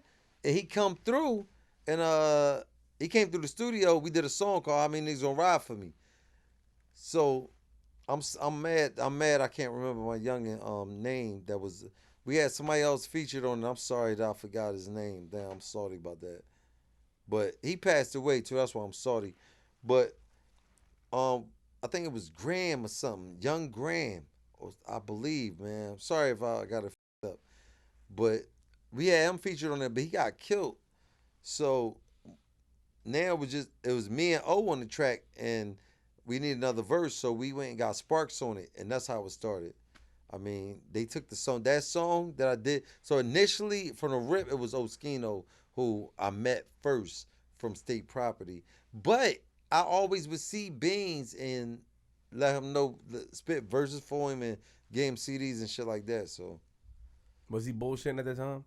Nah, I think he was just. I think life, it was going down too strong for him. Mm-hmm. This was highlight Beans, like Beanie Mac. This was Beanie Mac, not even Siegel yet. It was Mac, like heavy, big Bentley Azure coming through South Philly. Like I was just happy that it even stopped. Like, so I would give him CDs, but he loved my shit. So he co-signed for me heavy too. Mac was like, "Oh yeah, that's crack. Come on." Because Dame asked everybody. He told me, he's like, "I asked everybody how they feel about you being in there, because they was already State Property. The album was out already, the first one. I was a fan. I was in the hood watching this shit on myself. Wow. The movie and everything. I didn't yeah. So I got attached. They put me in. He slid me in the mix. You think the rest of those dudes, were they signed to Dame or under Beans? No, at that time, no. Everybody signed the Dame. Everybody signed with Rockefeller. I mean, I don't know the exact contract. I know my shit was Rockefeller Def Jam. I never was signed to State Property or Beans. But No, I don't think any of them. I'm not exactly sure. I'll speak for Respect. myself. Respect. But yeah, man. So So things start moving and shaking. You get signed, things start moving and shaking. While you on the run, you go record what? all right, my first joint I did one for Peedi Crack. That was my first. That was the first one. That was the one. That was the one that made noise for me first. You know what I'm saying? And the way that happened was weird. I'm gonna keep it simple. I ain't gonna get too political. No. Listen. Hold up. What's up? I'm dealing with Because you. I told this story too many times, man. I so don't tell it. Don't tell it. Don't tell it. Nah, if you told it too many times, so what? I did, but in order for me to answer your question though, like I can't skip it. One for Petey Crack popped off. You did it. All right. So yeah, let's skip the story. All right, cool. Yeah. All right, so we did that. Yeah. Nah, you can tell the story. All right. So look, initially, Drop the hammer. Oh, nah, ain't no way. We Play with it, man. initially the song. Oh, welcome back, bro. Yo, initially the song was done with me, Freeway, and his cousin Five, which was my partner. You know what I mean? Yes. So I took it up to no, I didn't take it up nowhere. That's when I first got signed. Then the label didn't know about this record yet, right? This is just some shit I did on my own. Like we just doing this shit in the hood. Where you got the beat from? We got it from Rockefeller. I mean from Megahertz. D-Dot and them niggas. D-Dot and them niggas. D-Dot say he made it. I don't know who. My bad. I don't know. Megahertz, D-Dot. Megahertz. They say Megahertz, but D-Dot told me he did it. All right. So anyway, y'all figure that shit out. Right? That's what happened with that. But all right. So I do the song, but one day Cam was in Philly and he heard the record and he was just like, he called me. He was like, yo, I want to get on that record. So I ended up doing it with Cam first. And then some bullshit happened. And then, you know the bullshit. When Jay-Z took his birthday. Some shit like that. Why he did that, though? I don't know. So you think he was hating on him? I don't know, man. Because I know I was salty. Did Killer body it? Like I'm gonna ask you a question that nobody asked. Did Killer body? That's number one. He got busy on it. He got, but you got busy. I presume. I mean, I smoke and shit. Oh Lord. Yo, That's not a game. I'm smoke, from Philly. I'll do a smoke shit. What's wrong with him? I'm not, I like you. Hold on, slow down with all that craziness. I like you. Cause man, I'm like, you know I smoke shit though. What, you This is like New York, nigga. Yeah. What you had a record or two? Huh? You nice? You need a mixtape in your life. I never took away. Who? You talking about me having a You need record? one from me. I respect Cause you don't man. got a certain result. I can see that you kind of finicky about me. No, I think you know. Listen, I Come know on. the words. I know the word. It's not that game ever finished. I know it. No, not them radio Jones, man. Oh, you talking about the other joint? Talking about see, you ain't that deep with it. Nah, I'm a radio. See, head. the radio, yeah, see, the fake love. Yeah, it's not fake love. It's like, no. All right. So, All right, what's up? It said Megahertz producer too. I looked online. It said Oh, yeah, it's Megahertz. Megahertz. All right, but D-Dot might argue with that. But go Okay. ahead. Well, that's what they got. So you did that. So Jay, you played it, and Jay came and said, "Take him off," Yeah, basically. just like that. Man, but, Did he say it was whack? Like, what was his facial expression? No, it wasn't nothing. It was just like, yo, take it off. And just dip. Like, oh, I'm looking like, what the f just happened? The He was engineer, mad. like, you know I ain't overriding this shit. So the engineer had to listen to him. What you think? It was your record. Who cares? I'm just Petey. So anyway, that happens. Salty. But salty. Adobo. But anyway, it all adobo extra spicy. Hammer top, the top fell off. The lid. Oh, Oh, God. The He lid. cool, man. He cool, man. The lid fell. I can picture the top of this That was though. That's a fire, lot. man. That's a lot of seasoning. It's over. It's a lot of seasoning there. The top fall off. Yeah, I He just did that. walked out I like, did that the other day with the hot pepper seeds on the pizza. My baby mom was looking at shit, and the top had fell off, and she was like, "Yo, I know you ain't mean to put all that on there." I was like, "Yeah, I like it like this," Yeah, but I really was salty it's because I not- really did. The shit was like, brrr. That's the worst right there. And I bit it. I still hate it. So wait, when he did that, he just what's wrong with someone? Jay? He just did that. Walked out on some On some gangster shit. Yeah. All right. So, but you never did you let Killer know, or you just kept it? I like, did. Word. I I was holding it in. You for a long caused that time. problem, didn't you? Nah, that Yes, you shit was did. already cracking. Nah, it's you. Hold up. Nah, shit was all. Got down to the bottom. Nah, I look, heard. shit was already cracking. I'm telling you, they was already on that It's always bullshit. them fast talking light skinned niggas. Nah, they was already on some shit. They was on some shit already. How you told him? Bring me to that day. I'm close by. Bring me. He's like, yo, killer. Tell me. Let me hear the story. How you told him? Hey, yo. I'm trying to picture it. How you told him? No. All right. That's real. Son. I ain't gonna get into that. You gotta tell me.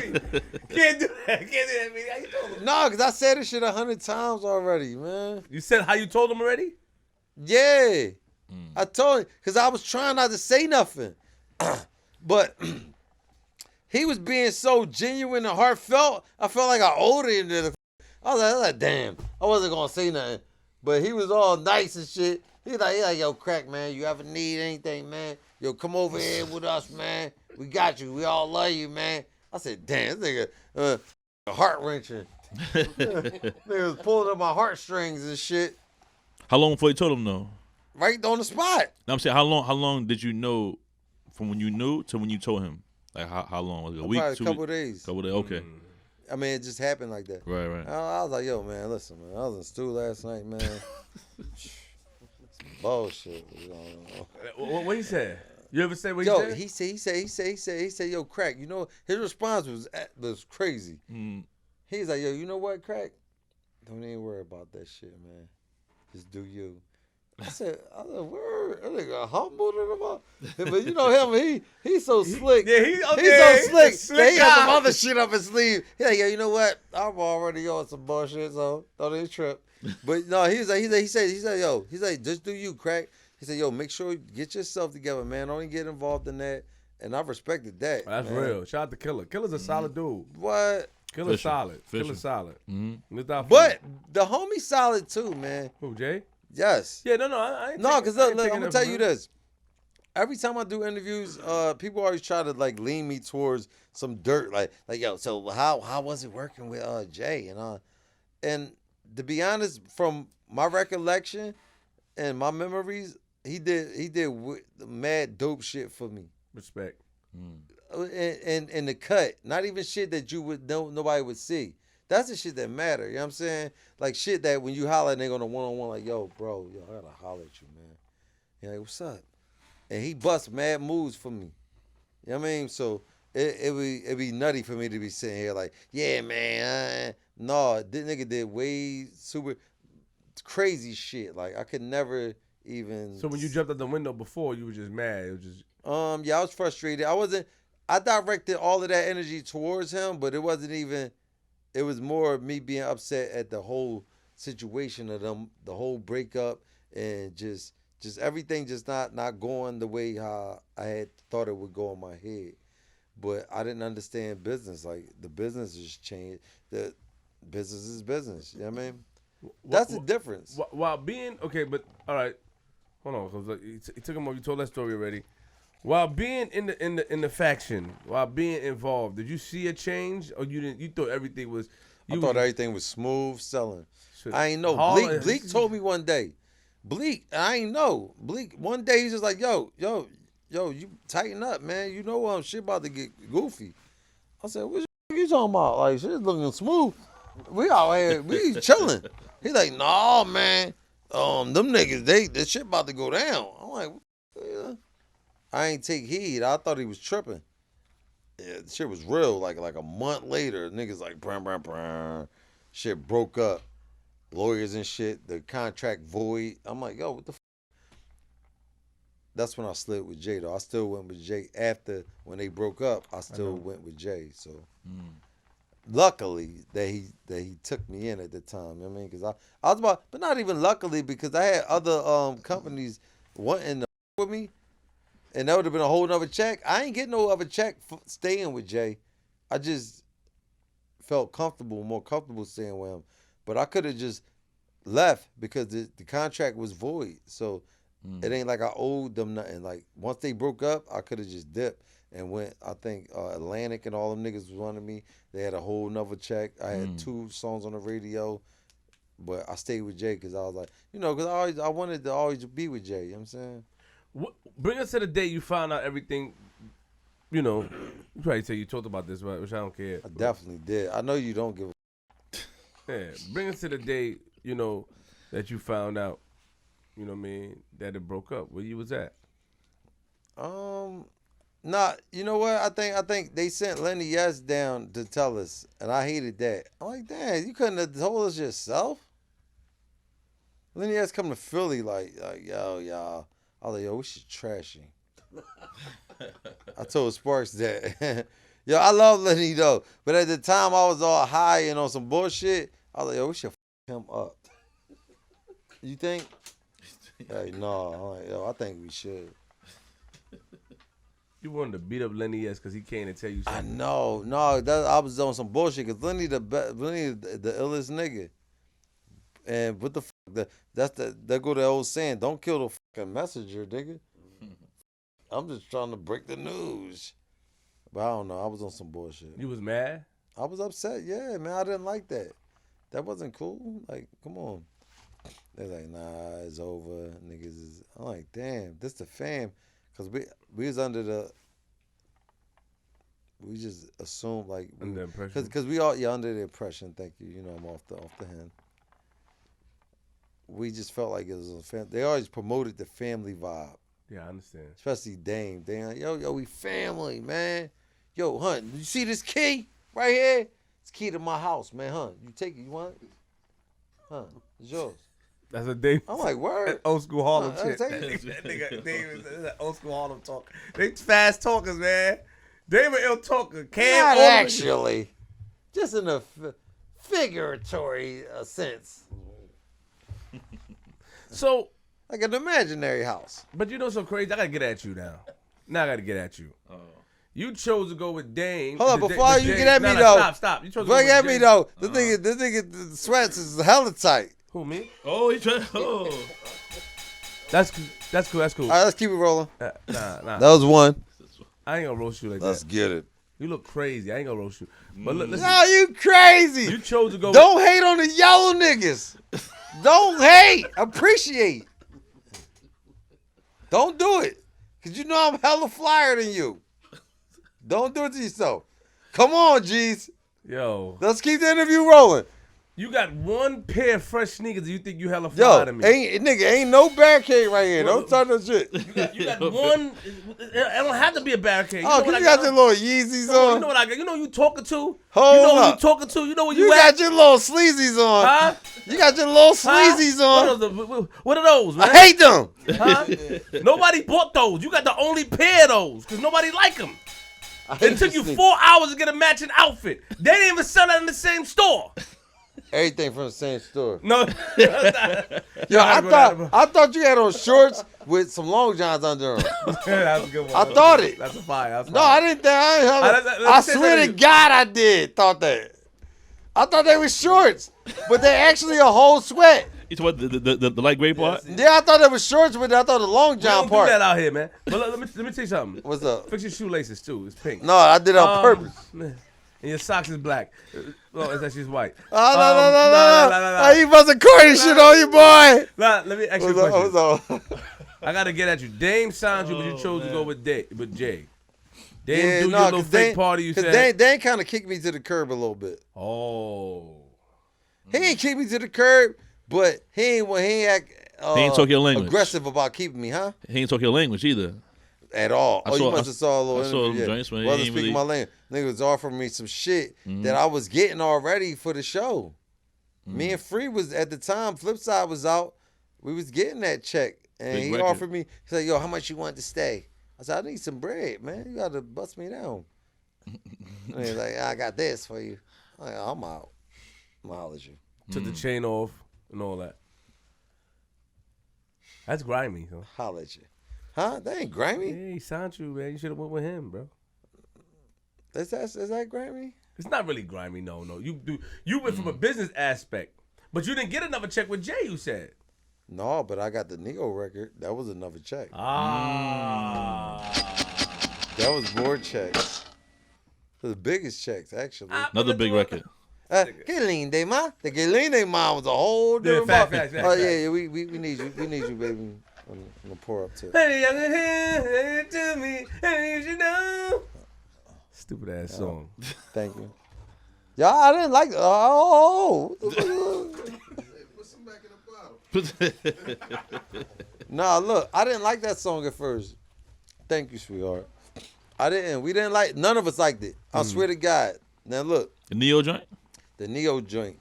Tata pulled me in on that joint. Shout out to Tata. Shout out to Todd, man. Real quick, what when you was signing them and he was around, like what type of guy was Tata, man? I don't know, man. Tata was so quiet all the time that I really couldn't never really get a grasp of his personality. He always I don't know how he is around his folks, but just around us, he was just like one just straight away, just it was just a straight flat vibe, you know what I mean?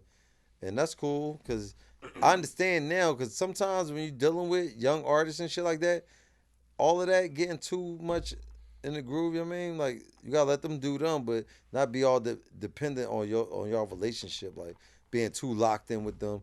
Mm-hmm. So he played it from a distance, heavy. But he definitely pulled me in on that thing, man, and it surprised me. Cause we had a little thing before that happened, so I thought that he wasn't talking to me. What little thing? Some bullshit happened with me and Ty. I ain't gonna get into that. Nah, you gotta get into it. I'm not gonna get into that. How bad was it? What you did? It was pretty bad. Over what? I ain't gonna talk about it. A girl? No. But listen. Money? Anyway, look. So when I saw him, almost had him. It was close. Almost had me. Almost Yeah. had him. But when I seen him, I was in a meeting with Jay, and I saw his face. He looked in the office, and I saw him, and I was like, "Oh shit!" And he's like, "Yo, Crack." He's so ill that I was being petty. I was still being petty. He's so much on the business level. He's like, "Yo, Crack, come here, man. When you done talking to Jay, I gotta talk to you." I'm like, "Oh, we cool now?"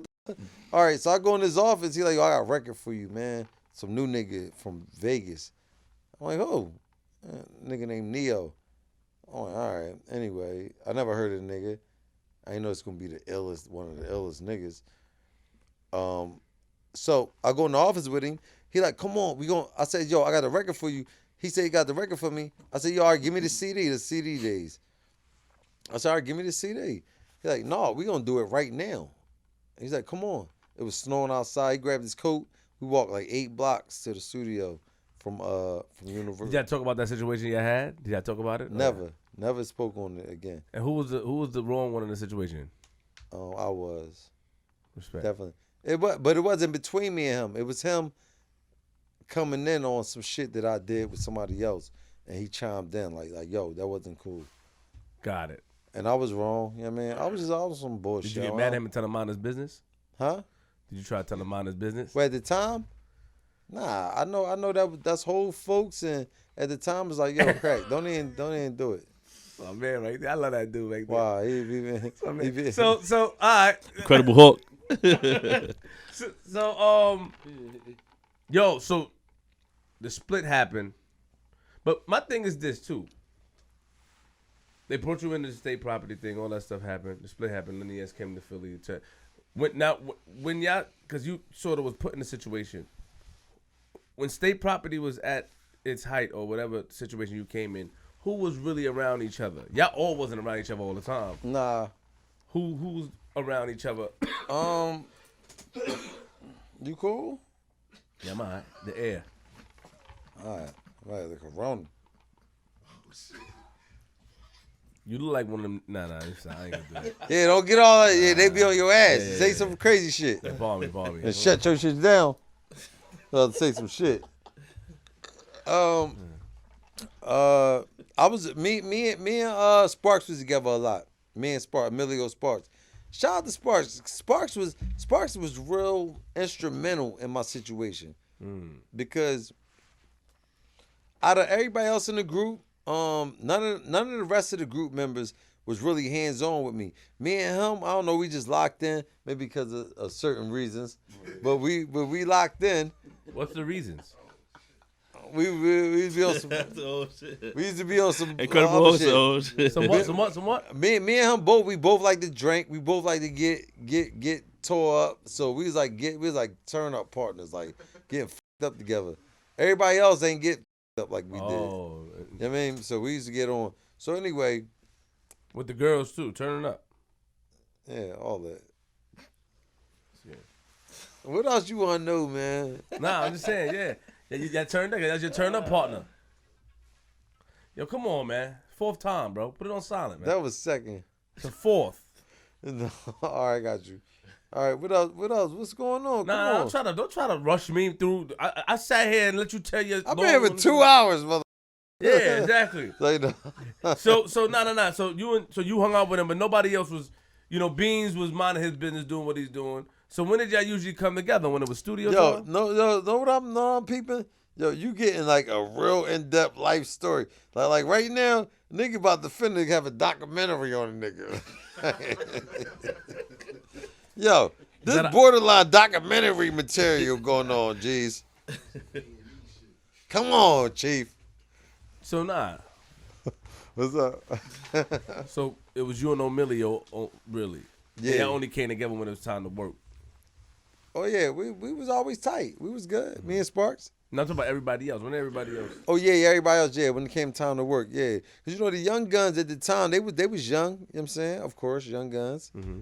But and Beans was just in a different position at the time, man. Mm-hmm. He was like really just like the big homie to us. He was like our Jay-Z to us. You know what I mean? Especially home. You know what I mean? So I don't know. The conversations was just different. Like, you know what I mean?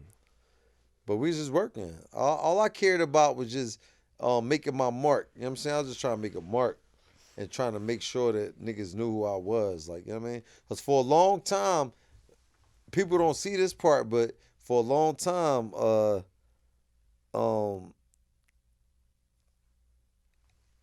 I had a hard time really breaking ground once I got signed. Like, once I got signed, they was already in motion, like what they was doing as a group. You know what I mean? And for a long time, it'd be mad times whereas though they'll be making music together and I wouldn't be included. You know what I'm saying? Because maybe it might have been because of me because I didn't know how to lock in yet.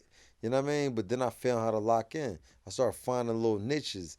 And I think the bigger part is when I did once I did the one for Peedi Crakk, that was it. I think Dame started inserting me into the situation like, yo, put crack on this, put crack on that. And then I would do certain songs. Once I seen that he fuck with me, I'll just start being more creative up there and doing shit. Like when I first got there, it was all hard shit, like all street shit.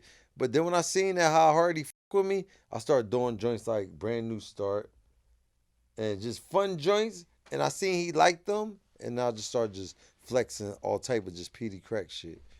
And cause you know my shit ain't just hard street shit. My shit is just like all around the board. Just. But when you went with Jay-Z, you went with Jay. Where did everybody else go? That's a good question, man. I know it is. Yeah, it is. That's a really good question, and I can't answer that correctly because I'm not sure. Free did his own thing. Everybody just did their own thing at the time. A couple people stayed with him at the time. I think Free stayed for a while, and the Young Guns stayed for a while. But right, it was the Young Guns. It was us. It was me, Free, and the Young Guns stayed with Jay for a while. Beans went where? I don't know, man. I think he was still in cahoots with Dame. Because they were so locked in with their whole shit. You know, they had the state prop clothing and all that. So, I'm not exactly sure. So. Respect. Because if I say this shit down in the back, maybe like, for real, crack? Huh? Nigga, don't quote me on this shit. Because I ain't saying shit. But you wrote a rhyme for Beans. Don't quote me, boy, because I did write that. Quote me on that. I got to have it. I got to have it. I wrote one of his verses on there. For sure. What? Yeah, nigga, you ain't pulling me up on nothing. That's a fact.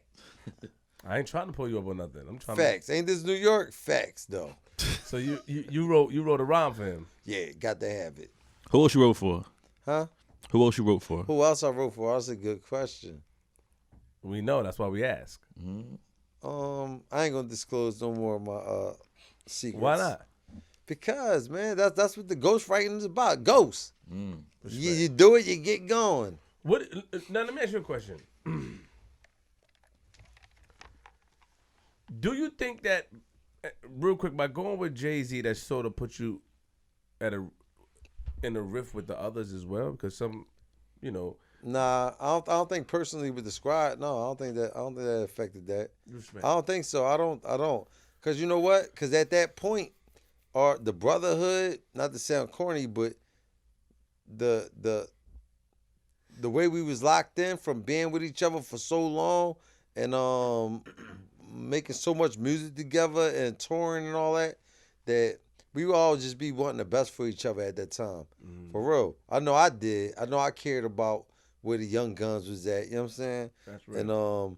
And what's going on with Mac and all that. You know what I mean? Because these were my comrades, you know what I'm saying? Like, we used to being locked in. Like, we'd be really out. Like, it was so ill that it'd be at the point, like my budget was $600,000 initially, but it went up to $900,000 only because if I fly somewhere, like we would use, if we all had to fly somewhere, we would use my budget. So now I'm flying like 7 niggas and getting 7 hotel rooms on my budget. And the same thing, we do it on each other's budgets. That's why all our shit went up like that. My shit was $600,000, went up to $900,000, almost an M. So we was just used to being with each other, you know what I'm saying? So Respect. I wanted the best for everybody. I don't think no conflict happened between that. I know we hated being apart, like separating like that. Everybody felt the effect, you know what I'm saying? Why did you diss Joel Santana? Oh, that's a good one. Let you just jump out there. Let you look at your little computer real quick. All right, look. All right, so check it. I ain't looking at no computer. No, but look, but check it. You You know what though? I think I fucked up on that one. I believe I did. But we pieced it up though. We straight. Cause you know the Dips always been my niggas though. From day one. They always welcome me in. Freaky, Jim. Me and Jim used to talk all the time. Killer. Me and Els was super tight. But I think that day I felt like he did some bullshit, and maybe I think I was tripping. I was tripping that day. What did you think he did? I felt like he was trying to brush me off that day. I was wrong. I was wrong though. We was at a puff party, right? All right, so let me paint it for you. It was a Puff Daddy party, right? But it was like a black tie affair. I thought I had I felt like I just jumped in the game. So I felt like, yo, black tie affair, we gotta wear suits and shit. Even though them niggas came regular. Jim and them all they had bandanas and shit. They ain't go.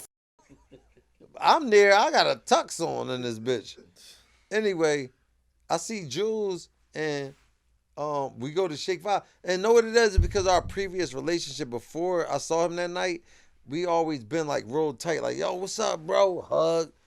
But this night he gave me one of these joints. Let's check it out. One of these joints, like lean in real quick. He's like, yo, like, don't come in too close. I look, I'm like, what the fuck was that shit? And that to me, huh? I don't like that type of handshake. I felt that. I was like, yo, I just felt a funny back up. Ain't no hugging jumping off. I said, oh, no hug. Alright. So, but I think I was wrong because later, as I was talking shit, niggas was interviewing him. I'm like, yo, what's up with Peedi Crakk, man? You know, he the other day diss you in a song. He's like, yo, I don't know what the wrong with you. I don't know what happened with Crack. I don't know. That's my man. And I said, damn, I felt bad. I said, damn, because you know if a nigga don't, they're like, yo, I don't remember that nigga. He was like, yo, I don't know, man. I don't know what's going on with Crack, man. You said on the interview that Oscino and Young Chris Ghost wrote. You just dipping and dashing all around, huh? I am. All right, go ahead. You said that Ghost wrote the diss. No, I didn't say for sure, but They said they did it. Now, I ain't saying they did. I'm saying that they said they did. And why would you believe that? I mean, because they said it. Wait. They said they helped write the diss record? They said they had. Oh, no, ain't no they. No, they. Listen. Oscino said he helped write the, what you call it? The Jada Kiss diss record. About the son kiss like a soda. He said he wrote that part. I'm for sure he said that. Do you know Envy still has the verse? Did you ever hear the unreleased verse? Nah. Why? What's going on? Nothing like that. What significance do they got to it? I just wanted to ask. Why? Because I want to. Nobody heard that verse. I wanted to know if you ever heard it. Oh, so it's a different version? I never knew about that. When Beanie said, "Nah, fuck it, I don't want to stop." Yeah. And Envy. It's a fella. Tell me who you want to rock. All that shit. Not yeah. that part. It was another part where Envy, because Envy had an Envy. Envy did that? The Empire? That was Envy shit? DJ Envy, Lenny S. But that was they mixtape the Empire shit? Bang. Yes, I think so. Oh, all right, cool. That's cool. Yeah. All right, cool. That's cool. So it had no significance, but slow down, man. Like, slow down with your shit. That's you. You bucking it on me. Yeah, I am. I'm chilling. I am. Nah, because you wild and you dissing people for no reason because they gave you a handshake. I ain't diss nobody. Yes, you did. You dissing for no reason. Shut you had up. problem with Tata. No. You had problem with Tata. but The you old ain't people, he that- quiet. I didn't, no Yes, you problem. did. He caught you and did some I shenanigans. was all and you tripping. mad. All me tripping. And I respect See, you for I'm that. taking responsibility for That's all what my I like shit. about you.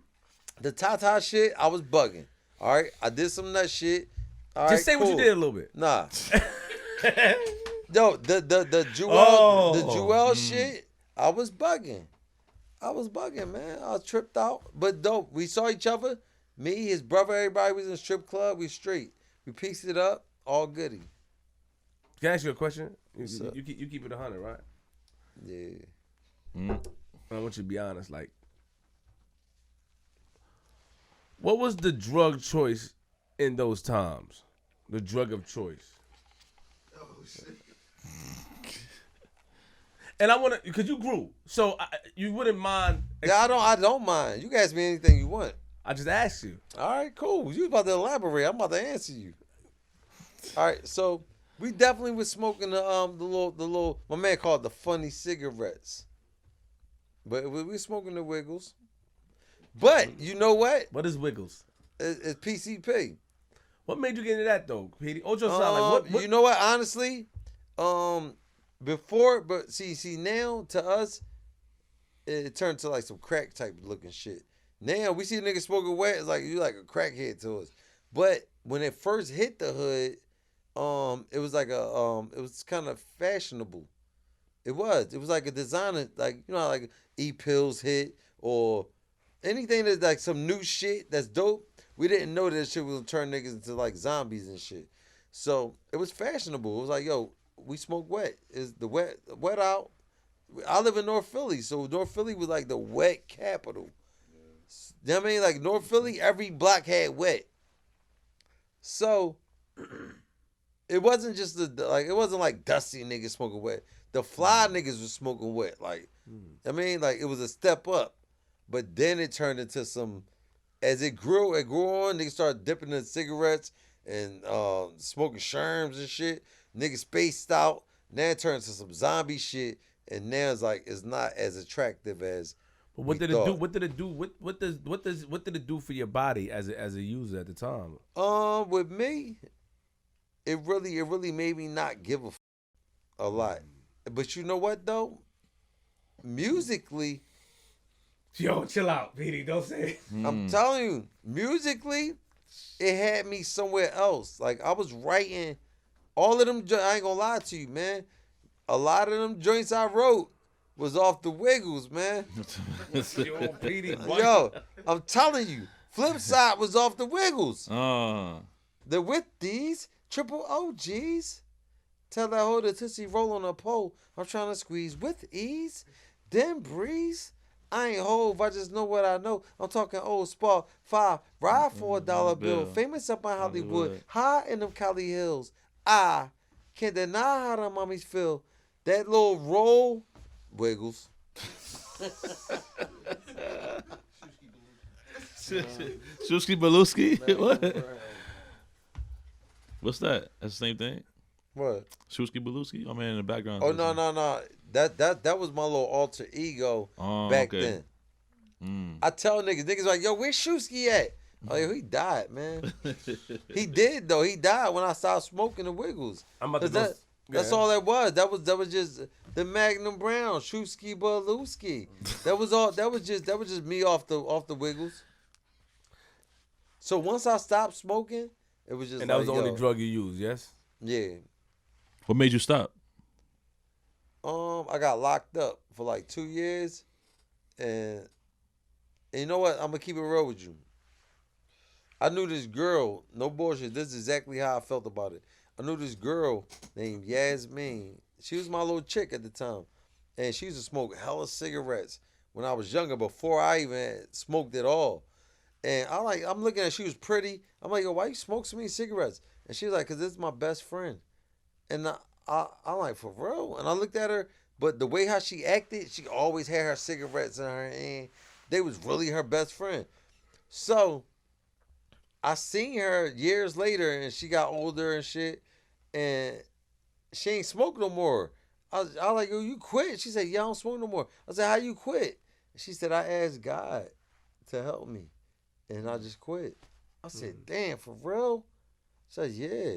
She said, I prayed and asked God, and she quit. So I had prayed and asked God, and I quit. Wow. But I also was locked up too.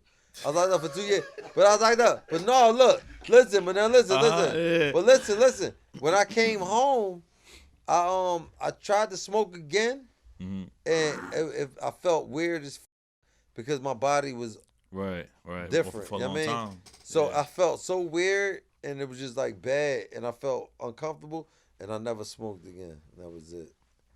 It was over. Jay-Z and Nas beef. I mean, I can't say more than you can say about it. I wasn't involved. What's my take on it? What's up? Ether was fire. What's up? Keep going. No, yeah, you gotta elaborate. What you want? You know what I want. Pause. Who? Hey, pause that. Hey. Come on, G's. I'm saying, doing the verse. G's up. This track, what, you know. No, I like the Nas. I like the Nas, man. The Ether, but you know what? Ether was just grimy, and I like grimy shit. Man. My thing is this, though. And I wanted to ask this question. I should have asked it earlier. Was there anybody out of the whole Rockefeller that you didn't like while you was in it? I'm going to ask that, then I want to go into Oscino. Was there anybody in the whole Rockefeller at the time that you was there like, I don't like him, man. I didn't like him, whether, not even, you probably didn't know him really, but that might have, from Rockefeller, Dipset, State Pride. You mean artist-wise? Yeah. Nah, I can't think of nobody. So you liked really, everybody? I mean, I can't think of nobody who wasn't to like up there. Like, everybody up there You was wasn't cool. to like. No, I was lovable. He can't like himself. Everybody loved me. I know, I heard. Hey, come on, man. Crack attack. Yeah, man. I can't think of nobody I disliked. Can't say I disliked anybody. I was so happy to be there that I was a fan of everybody because I was there so late that I don't know, man. I just was a big fan of everybody. Meeting Rel, which I saw on Streets is Watching and shit like that. And, you know, of course, meeting Dame and Jay and Bleak, you know what I'm saying? Like, it was all, I'm a fan, you know what I'm saying? I was a fan. So I was overwhelmed, you know what I'm saying? It was ill. Know what the illest time to me was? When I first got signed, I was like a roach on the wall, like a fly on the wall. What they say, a fly on the wall. I was like a fly on the wall. Well, we're gonna say a roach. Yeah, not roach. I'm gonna say a roach though. Nah, fly. I was a little cockroach. You ever see a white roach? I was a white roach. Albino roach. Once in a while they pop up. So anyway, I was a little roach on the wall. Mm-hmm. And we in Mr. Child's in the basement, and I knew it was ill because we walked through the restaurant through the regular people, and then went into like these little curtains and shit, and then slid into this downstairs and went to this other area. So I'm like, oh shit! And then it was like mad niggas down there, like Dame and Jay and everybody. So I'm just there. I'm just super overwhelmed just to be there. And I'm sitting there, and I just got signed like 2 weeks ago, and I don't think nobody even gives a fuck about me, really. And Jay makes a toast to everybody like, yo, we family. Once again, the family vibe. Mm-hmm. We fam. Love y'all. I hope everybody do good. Shout out everybody. Benny Siegel, Memphis Bleak, State Property and all that. And he said at the end, he's like, hey, where Peedi Crakk at? Mm. And I'm sitting in the kennel, I'm like, oh shit, no. I just stood up. I'm like, I totally did not expect this. But I'm like, yo, what up? He's like, yo, welcome to the family, man. And that was just ill, man. It was like a monumental thing to me, just memorable. Mm. You know what I mean? What was Jay-Z like as a person? Like, not everyone gets to experience him behind the scenes, and like, what kind of guy was he? Well, he is. Yeah, is he you still know what alive? though? From what I remember from our conversations and what I see now, he seemed like the same person to me. And especially from the things that I see the shit I see him doing, like with niggas, like, he do mad shit to help niggas do shit. And he always been like that. You know what I mean? He don't like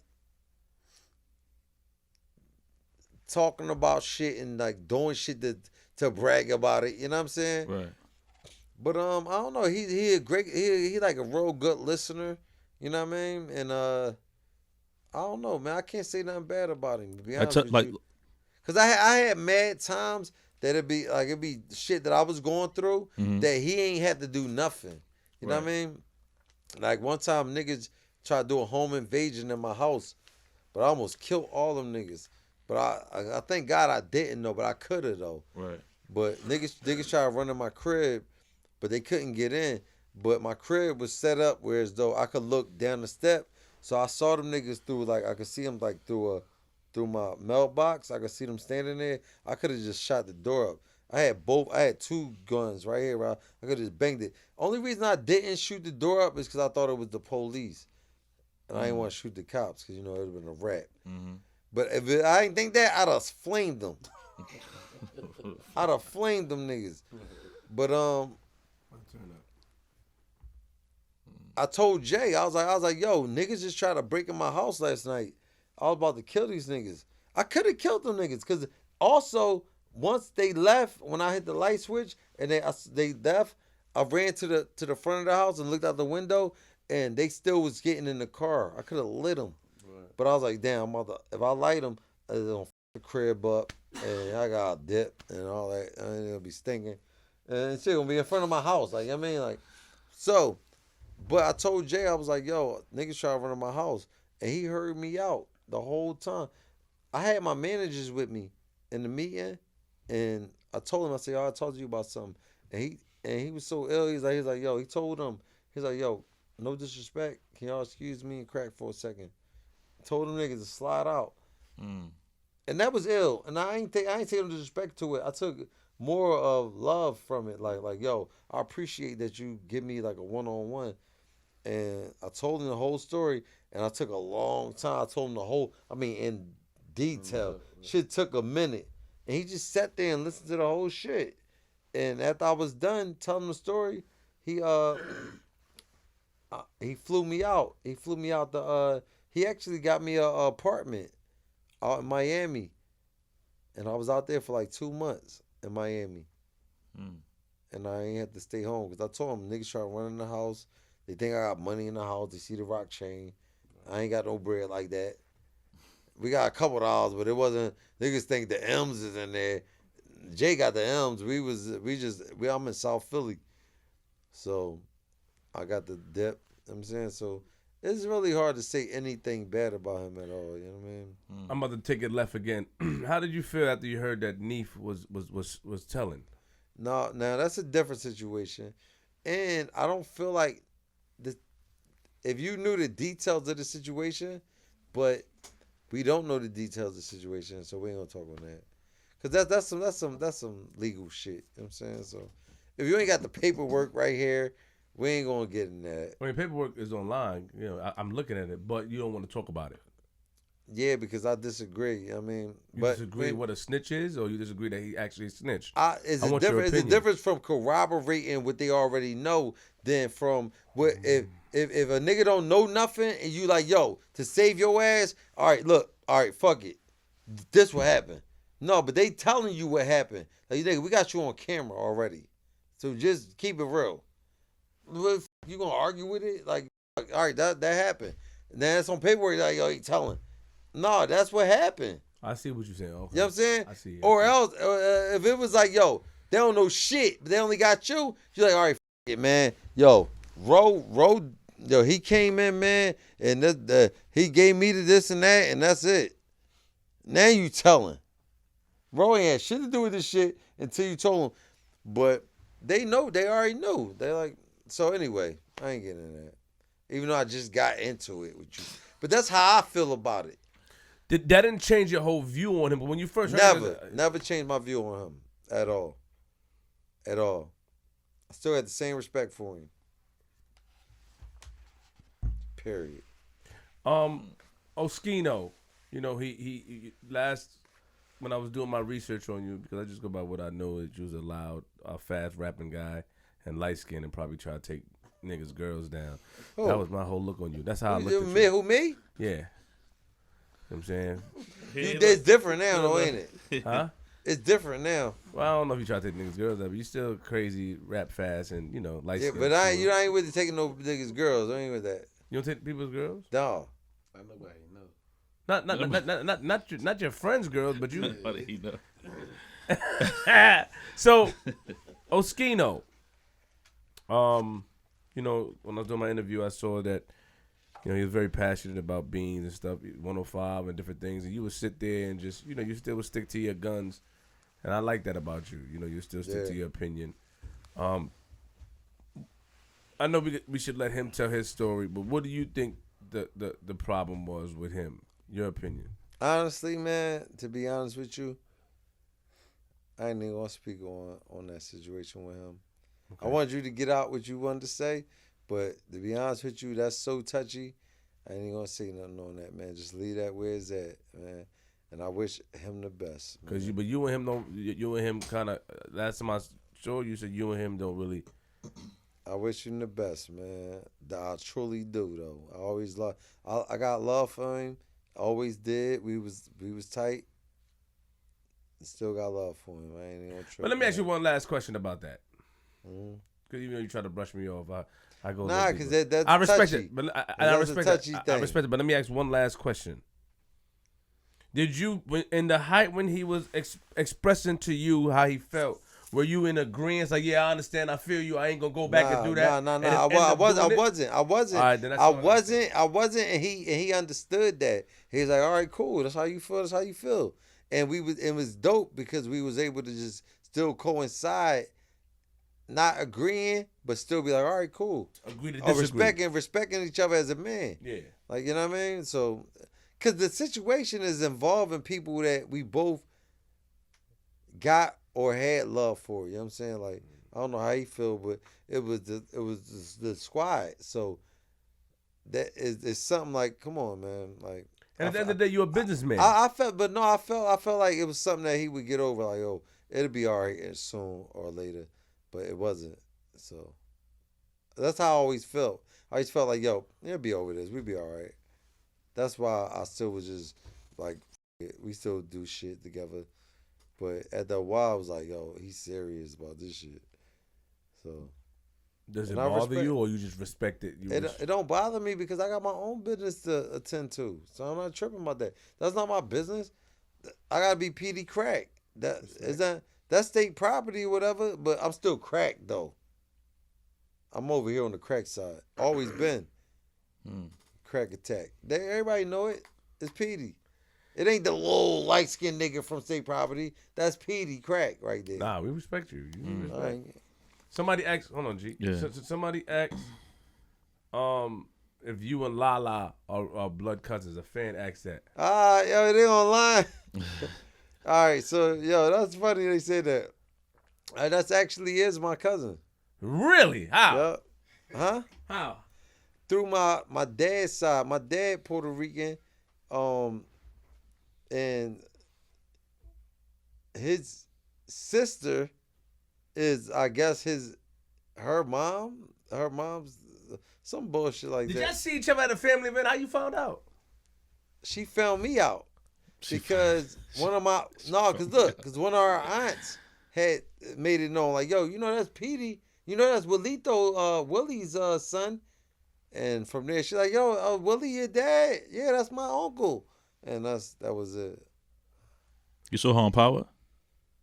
I don't watch Power. Okay. But I want to ask you because No, it was a few no offense to scenes. Power, but I don't Nah, watch that's cool. TV. I Period. can tell you don't watch Okay. TV. Yeah, you listen to a radio and CD. I don't listen to none of that.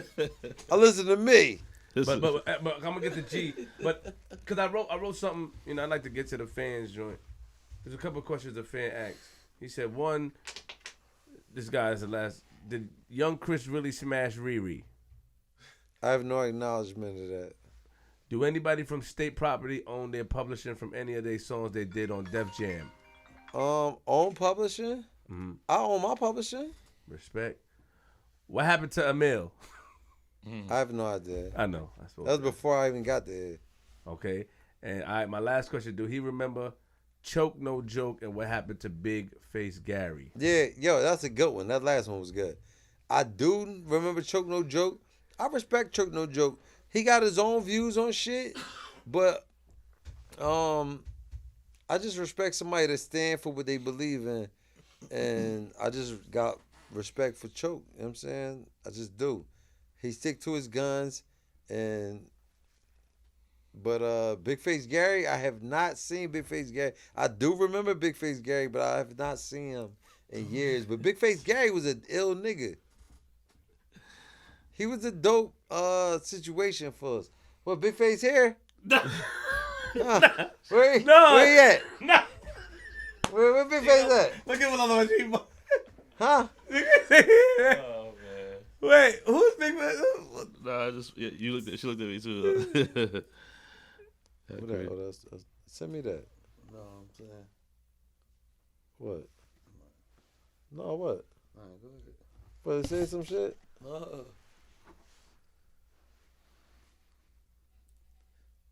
I got no paper and pencil.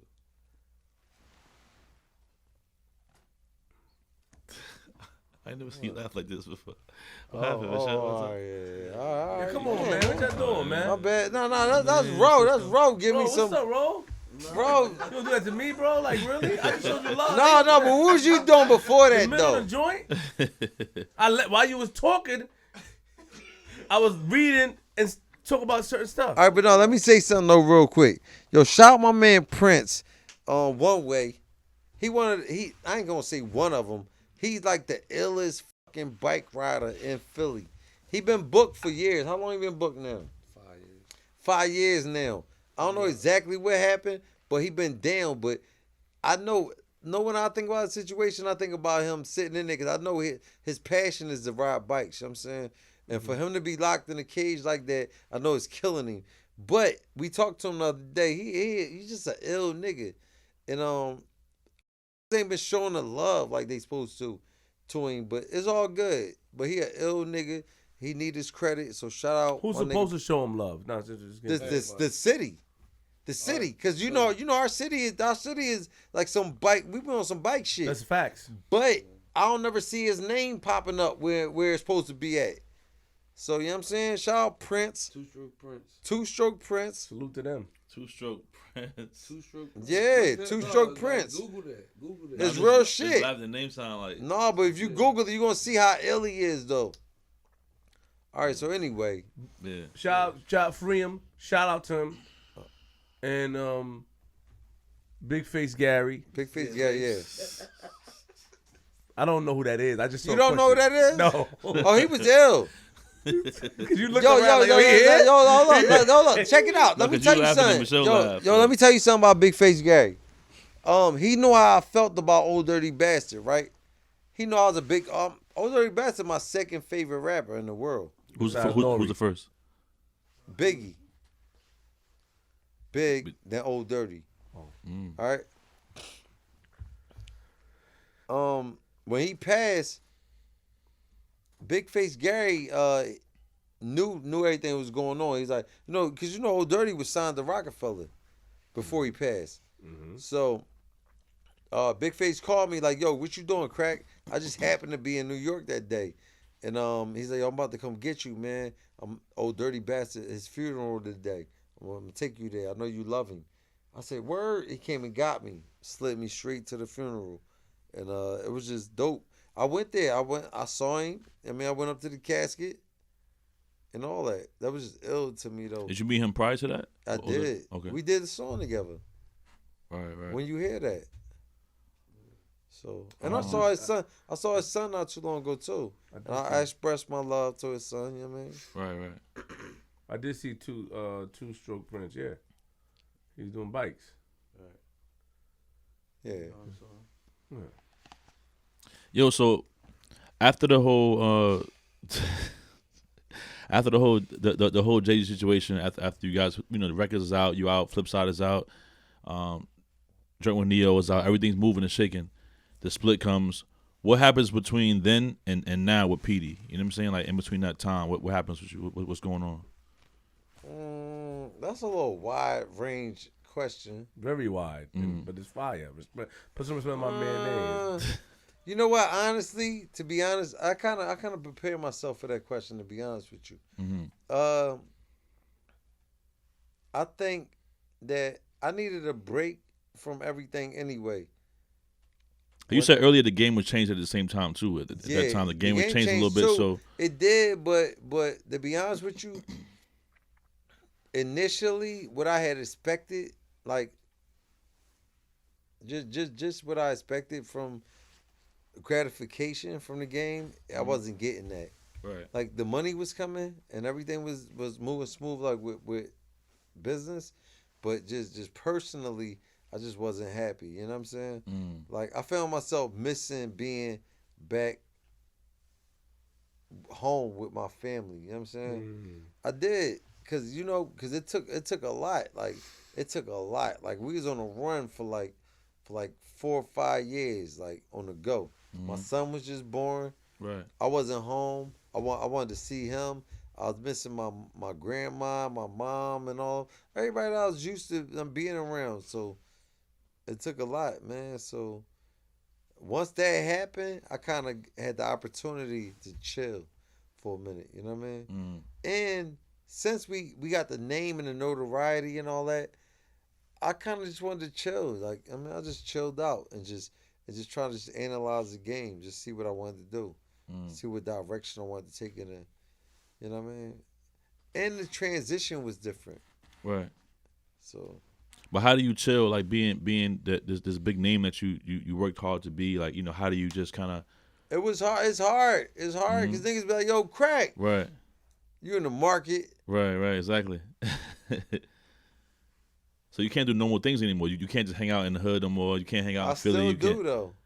Okay. Yeah. You Respect. still do it. Do what you want to do, man. Respect. Gotta do what you want to do. Well, final question from me. What's up? First of all, I want to tell you I appreciate you. All right. That's respect. Appreciate you keeping your word and pulling up. Respect.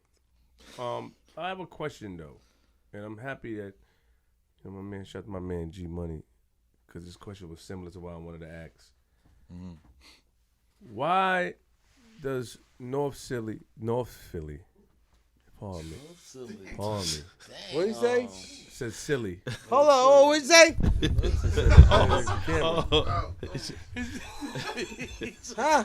Why does that doesn't scare me? Why does North Philly and South Philly don't get together? What is the difference between them? Like, Man, honestly, it's not a North Philly South Philly thing. Even though it has, they say that, but no, all the spots from Philly, West Philly, everybody got their own little thing that they feel like they like this, because there's a difference.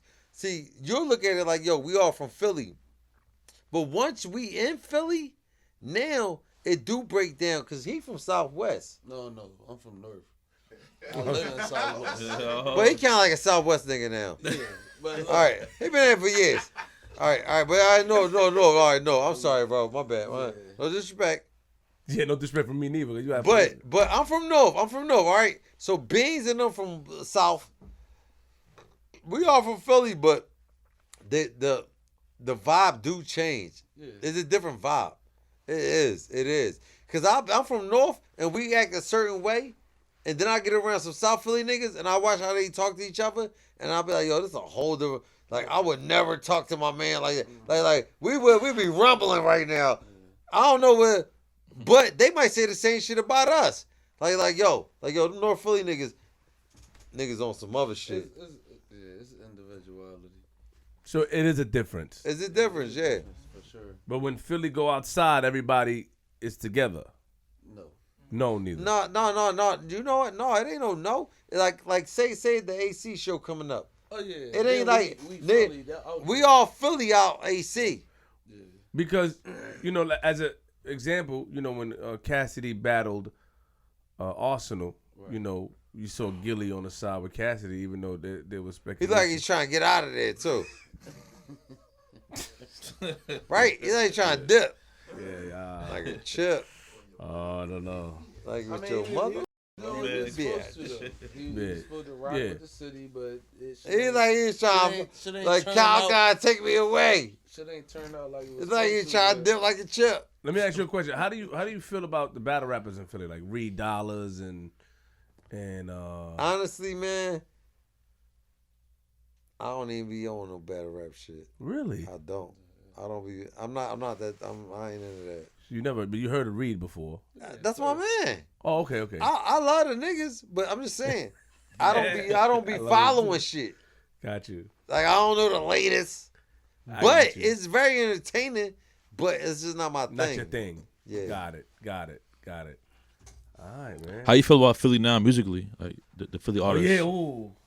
That's not. That ain't no big question. Nah, this is somebody. I'm about to get into it. Somebody's trying to say my man took your That's style. some shit. Trying to say my man took your style. That's what I'm talking about. So I'm about to get into that. That's why we're good. Yeah, He that's reminded very me. original. He reminded me. Good looking, G. Yeah, how you feel about the music? And watch, I'm about to get in you. And I try to pause. And I try to listen. I listen and I can see what they're saying. But nah, it ain't no style. He just said that he ain't create styles. It's different styles. So what style? How you gonna pinpoint a style if you're not a creator of your own style? Meaning that you whatever he said earlier. he said he's an innovator. He said he created his own style. He said that he did different ones. He said it's no particular style. Didn't Right, he say that right, earlier? right, He said I right. do different ones. I remember that clearly. So when somebody said Meek Mill took his style because they asked them a question, and when you asked that, because I'm about to end it, and I said, oh. Oh, It ain't he took it, is he was influenced by it. go ahead, talk to him, bro. Nah, I like Ro. Ro, you can't get Ro to Go talk ahead, to bro. me. Come on. Pull the What mic you close do, to you. Pull though? the mic close to you. Pull the mic close to you. Go ahead. Close. And pull it forward. Not pull it like that. Oh, man. Whoa. You talking crazy. The mic part? You doing a lot of shit Pause. right now. Doing too much. Back it up, bro. Did you just pushed the metal device in front of you that way, yes? We got to get the audio. Now you talking. Pause. Because you were talking a whole lot of other shit just now. You want me to get on what you said about you and your man? That was your partner? You didn't want to discuss what y'all was doing with the All girl? right, what, Yeah, we, exactly. what we talking about, though? What we doing? Yeah. Fires on him. Now I'm hyped now. This is what Let's you go. want. Now I'm hyped. Now I'm hyped. I played possum all the time. We need that nigga back with the hat. Nah. Bro. Where the hat at? The hat. We need the hat. It's a joke. The hat is a joke. Let me ask you, Roll something. Roll, so you said influential. You know what I mean? When you say influential, you meaning that he took certain. Explain what you mean by that. I mean, everybody influenced by something. Even him. He was influenced by Big Daddy Kane or whoever, and it made him. Mm-hmm. He might have took a little meat. I mean, he might have took a little crack, a little beans, a little this, a little that, and he made it himself. Floyd Mayweather say he took this, that, and created him. So it's not that he bit his style. Respect. It's that he took a part of this, And a part of that. and especially because he was a little generation under me. You know what I'm saying? So when we was rocking, he's about 14, 15 years old. So inspiration is cool. You know what I'm saying? That's cool. Inspiring. That's a pat on the back to me. I'm happy to hear that from him. I swear to God, I ain't lying. I ain't just saying it because to make it like sound like cleaning some shit up. It's a compliment. But if it was like Gilly or somebody that's my age, and that's my man. Shout out to Gilly, Wallow, everybody. But if it, as an example, if it was Gilly, right, who is my age and came up around the same time as me, that's called biting. If Gilly said ring and then ding ding, hold the fuck up, bro. You're jacking. But for Meek to come, and I don't personally think he sound like me. I think that he was influenced by me, but now he's growing into his own like thing, and I love it. You know what I'm saying? So, but even if he did sound like me at a time, I'm proud of that. You know what I'm saying? It's like a pat on the back. Respect. And he know, because that's my man. Because we've done songs together, and he, you know what I'm saying? So. I like that. Yeah, I like that, huh? That's your mom. I know it's weird to say, but this is my son, though. I know. All right. If I was giving it to you, that'd be crazy. Yeah. Hey, nigga. I ain't gonna lie, I'm gonna keep it all the way 100. I said in my head, like, nah, son, he went too far. What? I thought he was talking to me, bro. What? In my head, I'm like, Oh, nah. you don't. Like, it's your In my mom? head, Nah, you know, I I ain't bend get. down, I'm like, yo. No, I play around, but I don't like, get like nah, that. son, No, I you like can't how be talking about nobody's moms, bro. So I looked down, I was doing this, because I didn't I know. see. I was looking at reading Yeah. the final note. He said, it's your mom. I said, Nah, Quinn. Niece, Hey, that's Flip, my you know man, I bro. play around, but I don't get like that. I respect you, Petey. You know me, I'm just saying man. that my whole body froze, bro. I was like, Nah, you know I don't get into that, man. You say one of y'all say, "Oh, my mom," yeah, we gonna get into it. I don't know who's gonna come out this joint. We gonna have to figure that shit out. well, I know you gonna dip like a chip, like a Like a chip. motherfucking chip. yeah, but yeah, I'm What's good, up? man. I'm gonna get all right. No, but yo, Ain't more- Yeah. we got some more. Nah, just closing. You know, like what, thinking back now and hearing the whole story, like would you change anything in particular that you did back in the Never. days? I never would change anything, man. I learned so much through the hardships and through. To be honest, I learned more through the hardship than the good shit, because the good shit is like you just be floating through it. It's like, easy, yeah. All the trips to St. Thomas and Russia and San Juan and the jets and shit. Mm-hmm. It's like I can't tell you much I learned from that. I mean, it was a good experience, but when shit got dark, to come out of shit, like the working your way out of a problem is a. So you appreciate all the hard times that helped Got you to, be the man man. who you are today. They gonna continue to come. Right. I love it. That's why I feel sorry for anybody that's like a silver spoon kid that people's got money, because they'll never know how to do anything for themselves. Like I'm so self-sufficient. I mean, to the T. Like I don't need nobody for nothing. You probably could leave me on a desert island. I'll figure it out, because I did the shit so much in the hood myself. You know what I'm saying? And you same way, bro. So yeah. So last two things I'm gonna get into. You know, one, you mentioned earlier that you got some stuff in the works that's coming up soon. Yeah, you definitely. You want to mention that now or? Nah, not yet. No. Okay. I mean, we got the old the classics. Of course. You can stream that. It's on Tidal and iTunes and all that. All Ring and all that good shit that y'all like. But the new Crack Attack, the new shit coming roughly like May, June ish. May, June ish. And everything will have a visual with it. It's gonna be real dope, man. You gonna love it. Watch. It's still crack. I ain't changed shit. I ain't care. I don't listen to other shit. Y'all niggas try to fit in. Yeah, oh, you a little trap rap? No, f all that. I ain't doing that. No disrespect to the trap rap, but it's all Crack Attack. I respect straight it. Crack shit. I respect it.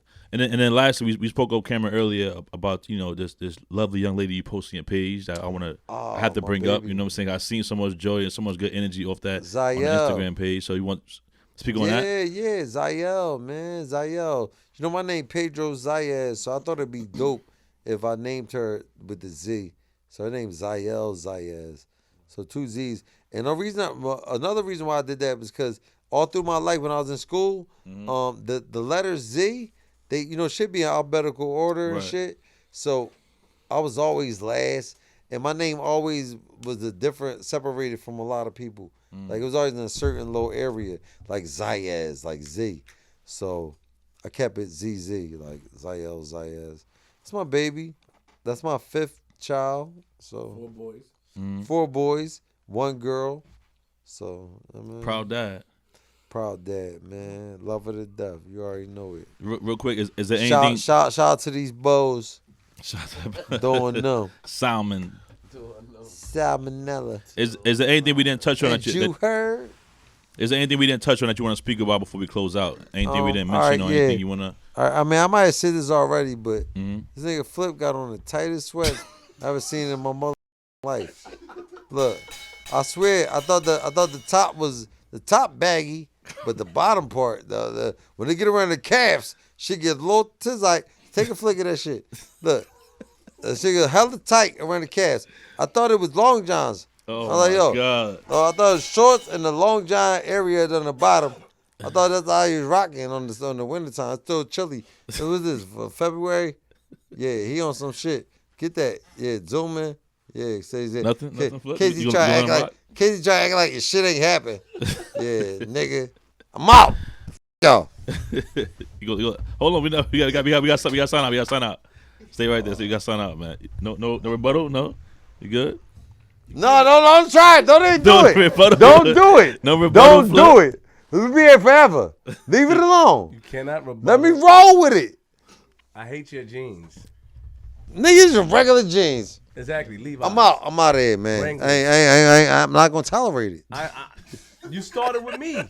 No, but we ain't gonna do this. All right, now I'm gonna take a picture of your jeans. Oh my God. The bottom of your jeans is cupped up. Cupped up. Yo, I'm out, man. Every kiss begins with K. No, I don't want to do that. Come on, I'm not with that stuff. Yo, I'm telling you, it's only Harlem and Philly people that up here, bro. He like that. It's only Harlem and Philly that come in here and try to attack Flip all the time. You got it, Petey. Yo, shout out, give your social media, please. Give your social media to the people. All that, man. Yo, this nigga, man, he got on the tight sweats. Shit, I'm out of here. So you know, no. Shout out G Money, man. Shout out my nigga Flip, man. I appreciate y'all having me here, man. And I don't know, man. Petey Crack this summer, 2020. Let's go. Let's do it. Crack Attack. Dope episode, man. You know, I'm telling you, it's only Philly dudes and Harlem people that come up here and come at M. Yeah, they be getting them. Oh, Harlem get nutty? Harlem too. Who Cam got crazy or Cam shit was light? Cam, he got. Nah, he came with you with the glitter. No, you know, Cam in a different area right now. Cam in the CEO bag. So he got. Nah, he still got him. No, he still got him. The whole glitter joint in the eyes. He had a glitter. Everybody that come at me though, they don't last. Like they don't. Pause. I killed you though. No, you didn't. I killed you. No, you didn't. You was hella quiet. No, I was quiet because I was roasting your jeans in my brain. Nah. I was trying to make sure you didn't have cufflinks on them. Your jeans is folded up, boy. No, I think you was a shook one. It's not 2001. No, fix your jeans, Lord. Fix your jeans. I think you was a shook one. La da da dee da da. It's just coming with theme music. Yo. I don't want to do that. Yo, shout out to Mobb Deep. Nigga shook one. Sit down. We're not done, Petey. Hold on, Petey. Hold on. What's that? What's up? Let's sign Two out, man. seconds. I 2 gotta seconds. go smoke, man. I got you, Petey. All right. I need you for 5 minutes. What time you hitting the camera? You keep moving the mic to hit the camera. All right, there. Yeah. Let's go. Yeah, G. Yo, make sure you follow. You act like it was over. Nah, we over right now. Make sure I follow the page, man. At Flip the Script Pod, at DJ G Money156, at Queens Flip with a Z. Another class. You know what I'm saying? We got the hoodies on deck now. The merch is here. Only you got the. Only I got All it, though. One of a kind, man. Shout out Tiny. What up, man? That's good. Yo, it's Queens Flip, man. URLTV.tv, man. Classic interview. Follow me at Queens Flip with a Z. Follow DJ G Money, like he said. DJ G Money 156. Salute to these guys that came through. Shout out to Philly. Yes. You know what I mean? My second home. Never saw you there. Talking about. What is he talking about? I ain't never saw you. Shout out to Maestros, man. Shout out to Maestros. Shout out to Maestros, our Second sponsor. home. Yeah, shout out to Maestros. Well, you know, people. You had a dream. My sponsors is from there. I gotta go to Philly, man. You know how I don't play that shit. No, I've been out there though, a couple of times. Yo, turn the light on. I've been out there a couple of times. Danny Garcia's out there. I was at the gym a lot. Let me try to shout out to. My We gotta man. get a little Danny Garcia shout out. No. No, oh, fuck up, man. This Can't shit. we- Hold on. What you doing over here, Pete? Listen, man. No, I'm Go going. on. No, go. I'm gonna let you go over. All Because right, I'm sorry. Look, all right, I'm sorry. shout out to Philly, my second home. Go Meaning ahead. my sponsors. Shout out to Maestros. Shout out Maestros is out Maestros there. Classic. You know the headquarters is out there. Shout out to the people in Philly that show me love. Obviously, we have one that don't, so we're going to get them out of here. You know what I mean? But yo, remember, lock your doors, close your windows, close your blinds, open your blinds. And if you see a nigga like Peedi Crack on your lawn, don't be afraid to use a firearm. I'm from Queens.